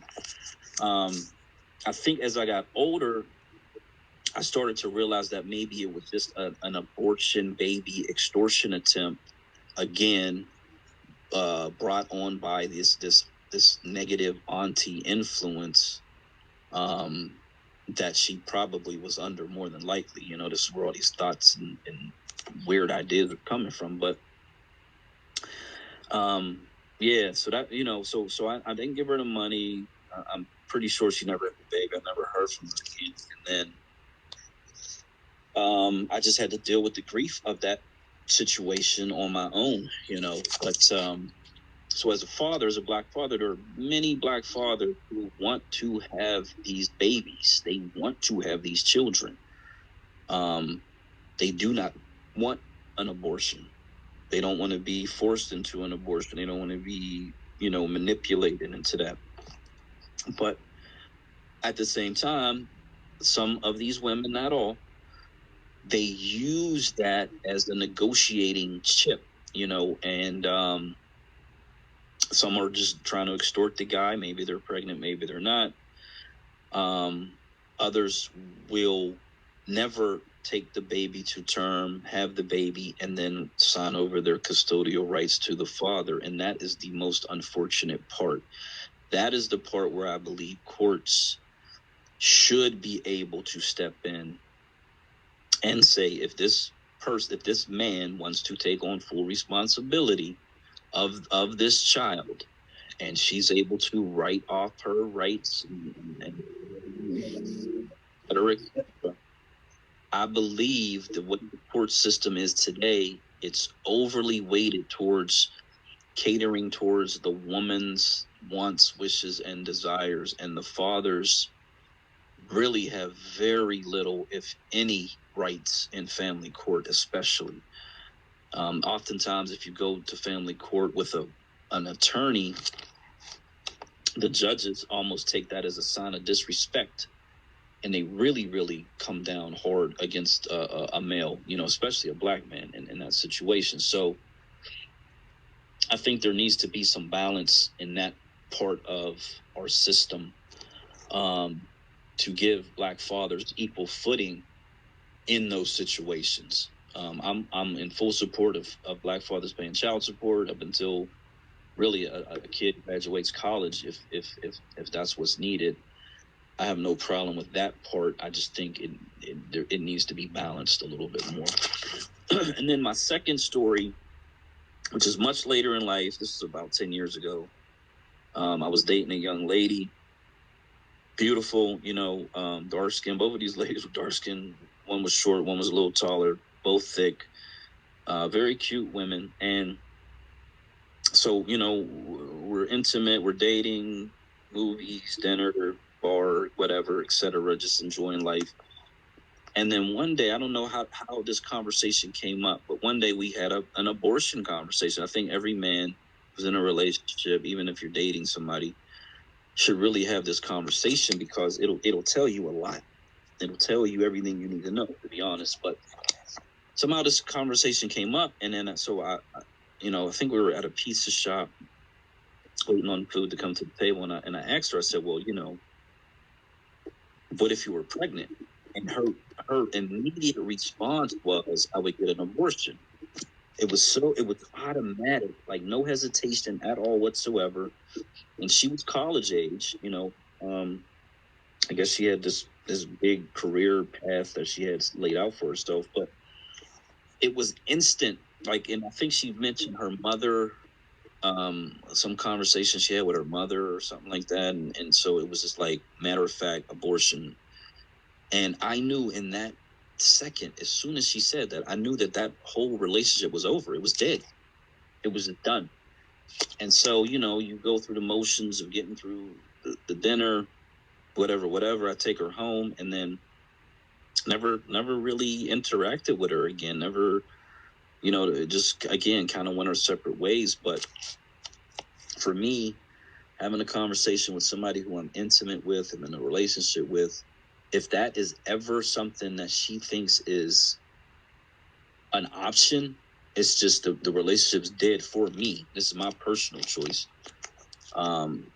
Because you're not going to kill a part of me. That's just not the way my life operates, at all. So I think for everybody, it's an individual decision, and I mean, you're literally talking about life and death. And I just don't like how this one particular party and this government, we know Roe v. Wade was built on a pack of lies, a house of lies. All of it was fictional, and that's how white society operates anyway. Everything's lies and deception, cheating, embezzlement, and everything else. But they essentially lied their way into eliminating 20 million and possibly 30 million Black Americans from the planet. So, yeah, I have no support for it. I have no support for the people who scream loud and advocate and jump up and down and, are just so adamant about having the right, quote unquote, to kill their own flesh and blood. So that's the way I look at it. But we had a very intelligent woman in the room earlier. She expressed some of the female side, and her concerns were valid. I do appreciate her for coming in. And we talked about all of the reasons and the elements that create that environment, which all come from white society and their desire to keep us as a bottom class social group in this country. So, yeah, those are my two experiences. I don't know if anybody else had an experience. If you'd like to come up and talk about it, I acknowledge Strauss in the room. That's how the room started with the Let's Heal and then Harm, and then I changed it from we got to stop killing Black babies to let's build up America, build up Black America. Stabilizing our population inside of these Black majority states is a significant a significant requirement in us actually growing our population so that we don't remain 13 or 14% of America as they have us projected to be that way into the future. So that's what I get on. Yeah, Black States. Yeah. Look, man, well, I really don't have any experience. But the thing is, living in the Philippines, I've been living in the Philippines for more than 20 years. And what I noticed, first of all, there's no abortion in the Philippines. There's probably some illegal abortion, but it's very rare. There's no abortion. There's no. My wife had never heard of birth control. That I think birth control. I think that's kind of recent birth control. Contraceptive. I mean, that's really new. These things are like are new concepts in the Philippines. So yeah, so I really never experienced that. Uh, you know, if I came across a young lady that that wanted to abort my kid, I don't know what I would do. Um, I never had a think about it, and but yeah, in the Philippines, there's no abortion, there's no birth control, uh, contraceptive. They probably have that. There's another one I wanted to mention. Look, I remember back in the early days, I was in the Philippines. People rarely heard of condoms. You couldn't find condoms in the Philippines because the Catholic Church, they didn't want condoms. They didn't want that type of birth control in the Philippines. So you got totally different concepts in two different countries. Very interesting. That's all I have to say. Yeah, that is absolutely crazy. No condoms. Oh my goodness. What's going on over there? Look, I don't have a problem with contraception. I don't even have a problem. I don't even have a problem with the Plan B pill, as long as it's taken, within the first week or two or whatever, whatever the limit is that they would place on it. I don't have a problem with that either. I just have a problem with someone saying, I know there's a baby inside of me. I know it's growing, and then I want to get rid of it. That's where I can't. I mean, quite literally, that's where I draw the line. All the methods to prevent pregnancy is actually what we should be doing. You know what I mean? And to prevent, of course, sexually transmitted diseases or whatever. But wow, that is so crazy. Yeah. Now, none of that is available. None of that is available here. Is there a religious reason for that? Because I know they're very religious. They're Catholic.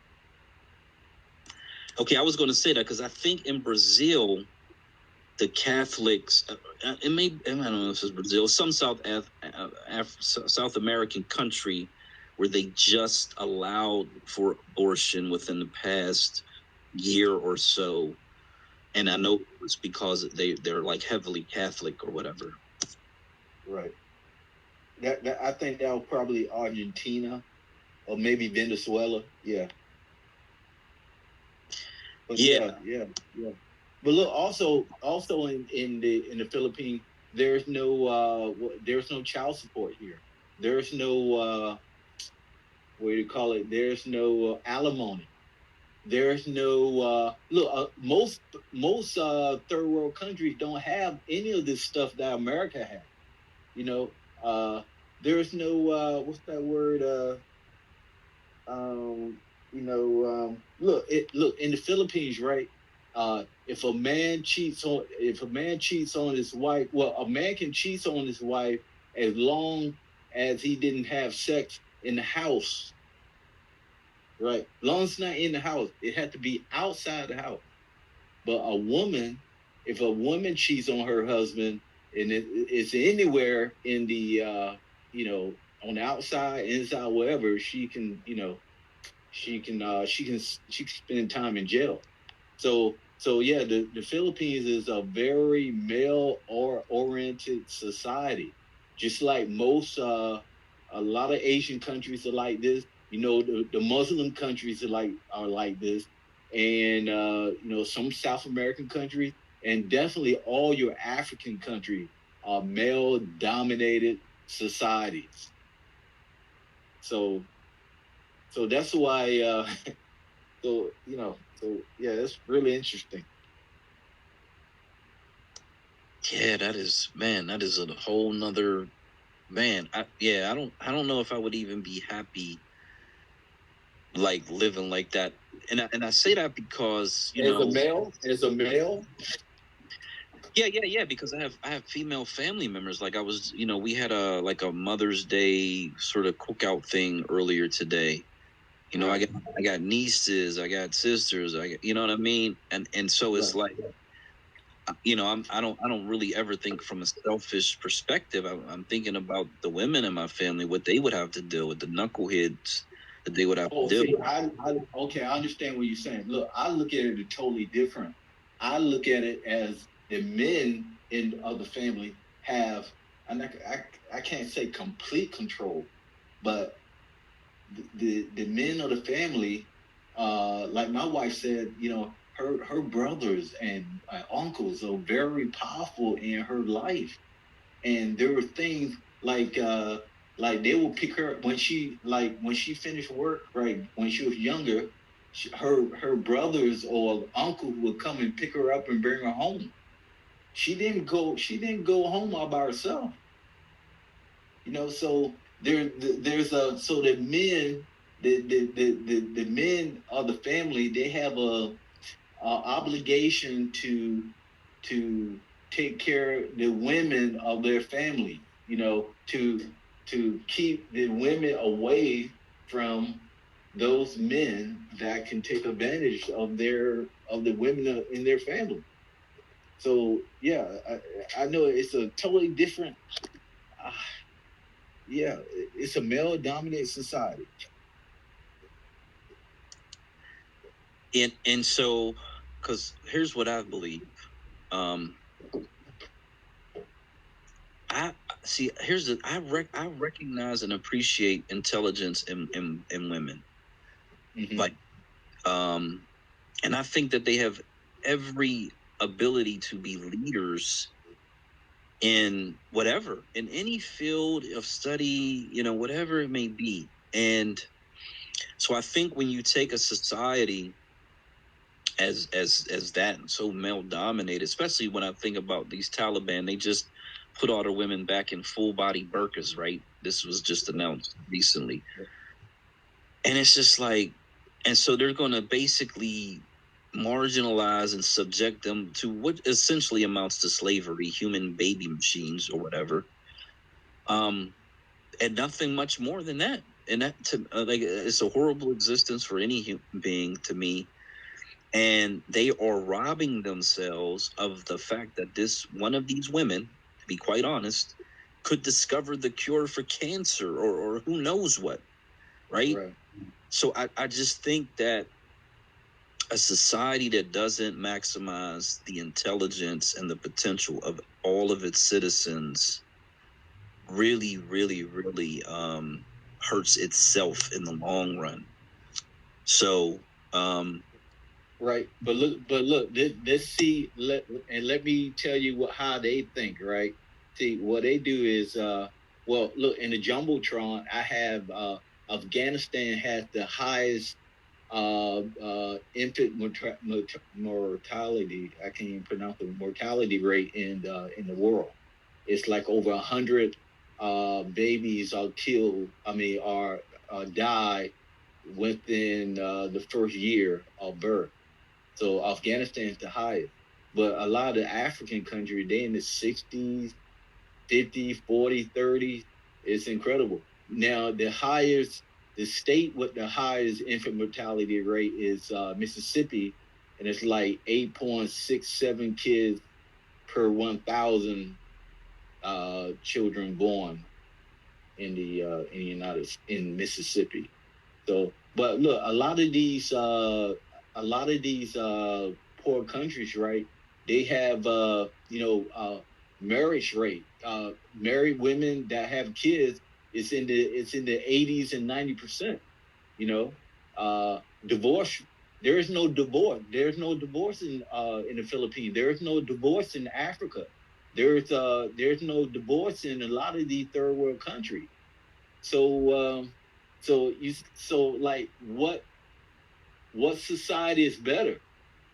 You know, uh, of course, United States has a better society because it has a higher income and better infrastructure. But when it comes to social, you know, you know, yeah, all these information I have about different countries is it definitely confuses you, or confuses me actually. Yeah.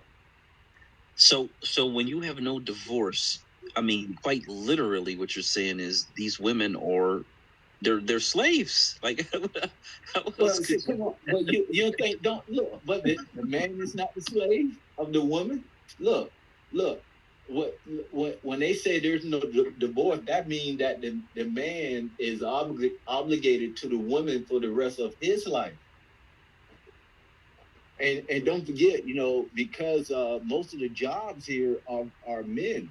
A lot of women in the Philippines can't get a job after 30 years old because so many young women here, right? A company they would rather hire a woman that's 21, 22, 23 than keep a lady that's 33, 34, 35. So yeah, it's just the way it goes. Thailand the same, Vietnam, Cambodia, Burma, Indonesia, they all the same. Well, one thing's for sure: Black American women, I mean, ain't going for that. God bless the women over there. Yeah. That's we got the gender wars and all that back and forth, blah blah blah. But politically, because of the way that again this white feminazi movement has tried to separate black men and black women, has tried to destroy the nuclear black family. It's like that whole white zaddy little phenomenon that's going on, where in order to become successful in this country, a lot of these black women are married to white men, or white women for that matter, and it's like in their minds, they're not going for that because they can just step outside of this racial group and it may end up being better for them, right? You know what I mean? So I think over there's no options or whatever, however you want to look at it, to where over here there are these options. And I just don't I think here especially we really want to support everybody, not based on any gender, give everybody equity, and again maximize the potential of everybody in the society. So that is it's so interesting. Yeah, tell me how did Black Americans, how did we do this back in the 1900s, 1910, 1920, 1930? How did we do it back then? There was no divorce back in those days. It was rare. There was no abortion back in those days. No, black women, it was hard for black women to get jobs after 30. It was hard for black women to get jobs in the 20s. And look, men were the only, black men were able to get jobs, working on the farm or wherever. Look, the way that the third world countries are living today and 20 years ago, it's the same way black Americans lived 50, 60, 70, 80 years ago. So to me, it's the same, man. If you really, really look at it, and you understand what I'm saying? I do. I think what we are missing is a support network for black families. And because this government and whatever, all of these institutions and these structures just don't care. It may be causing intentional harm, as most of us sort of have deduced, but I know we can establish a society that does care, that does cater to Black families specifically, so that, again, the Black mother can still maintain her career, can still be educated while she has a child. Again, that was the Obama comment of he didn't want his kid burdened with a baby because it would affect their ability to go to college, or it would affect their ability to get a job. And this is what they push on Black women, is if you have a baby, you won't be able to go to school, you won't be able to get a job.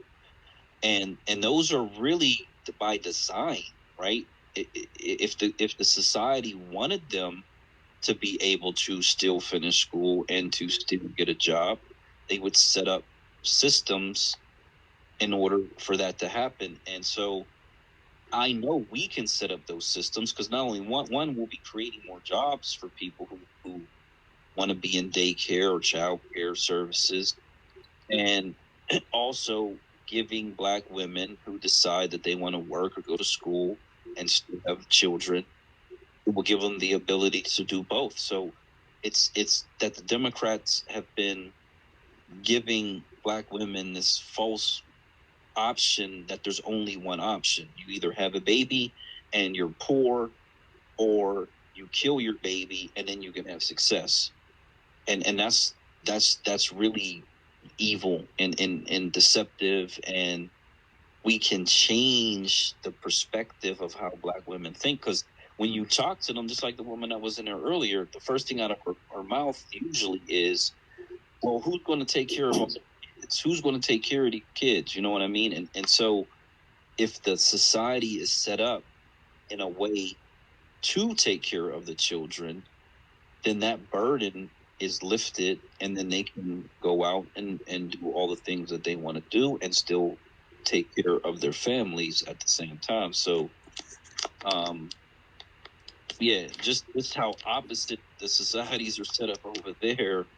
Again, I just think it's the detriment of taking women who are very intelligent out of business and education and whatever other sector in society, science, math, and everything else, because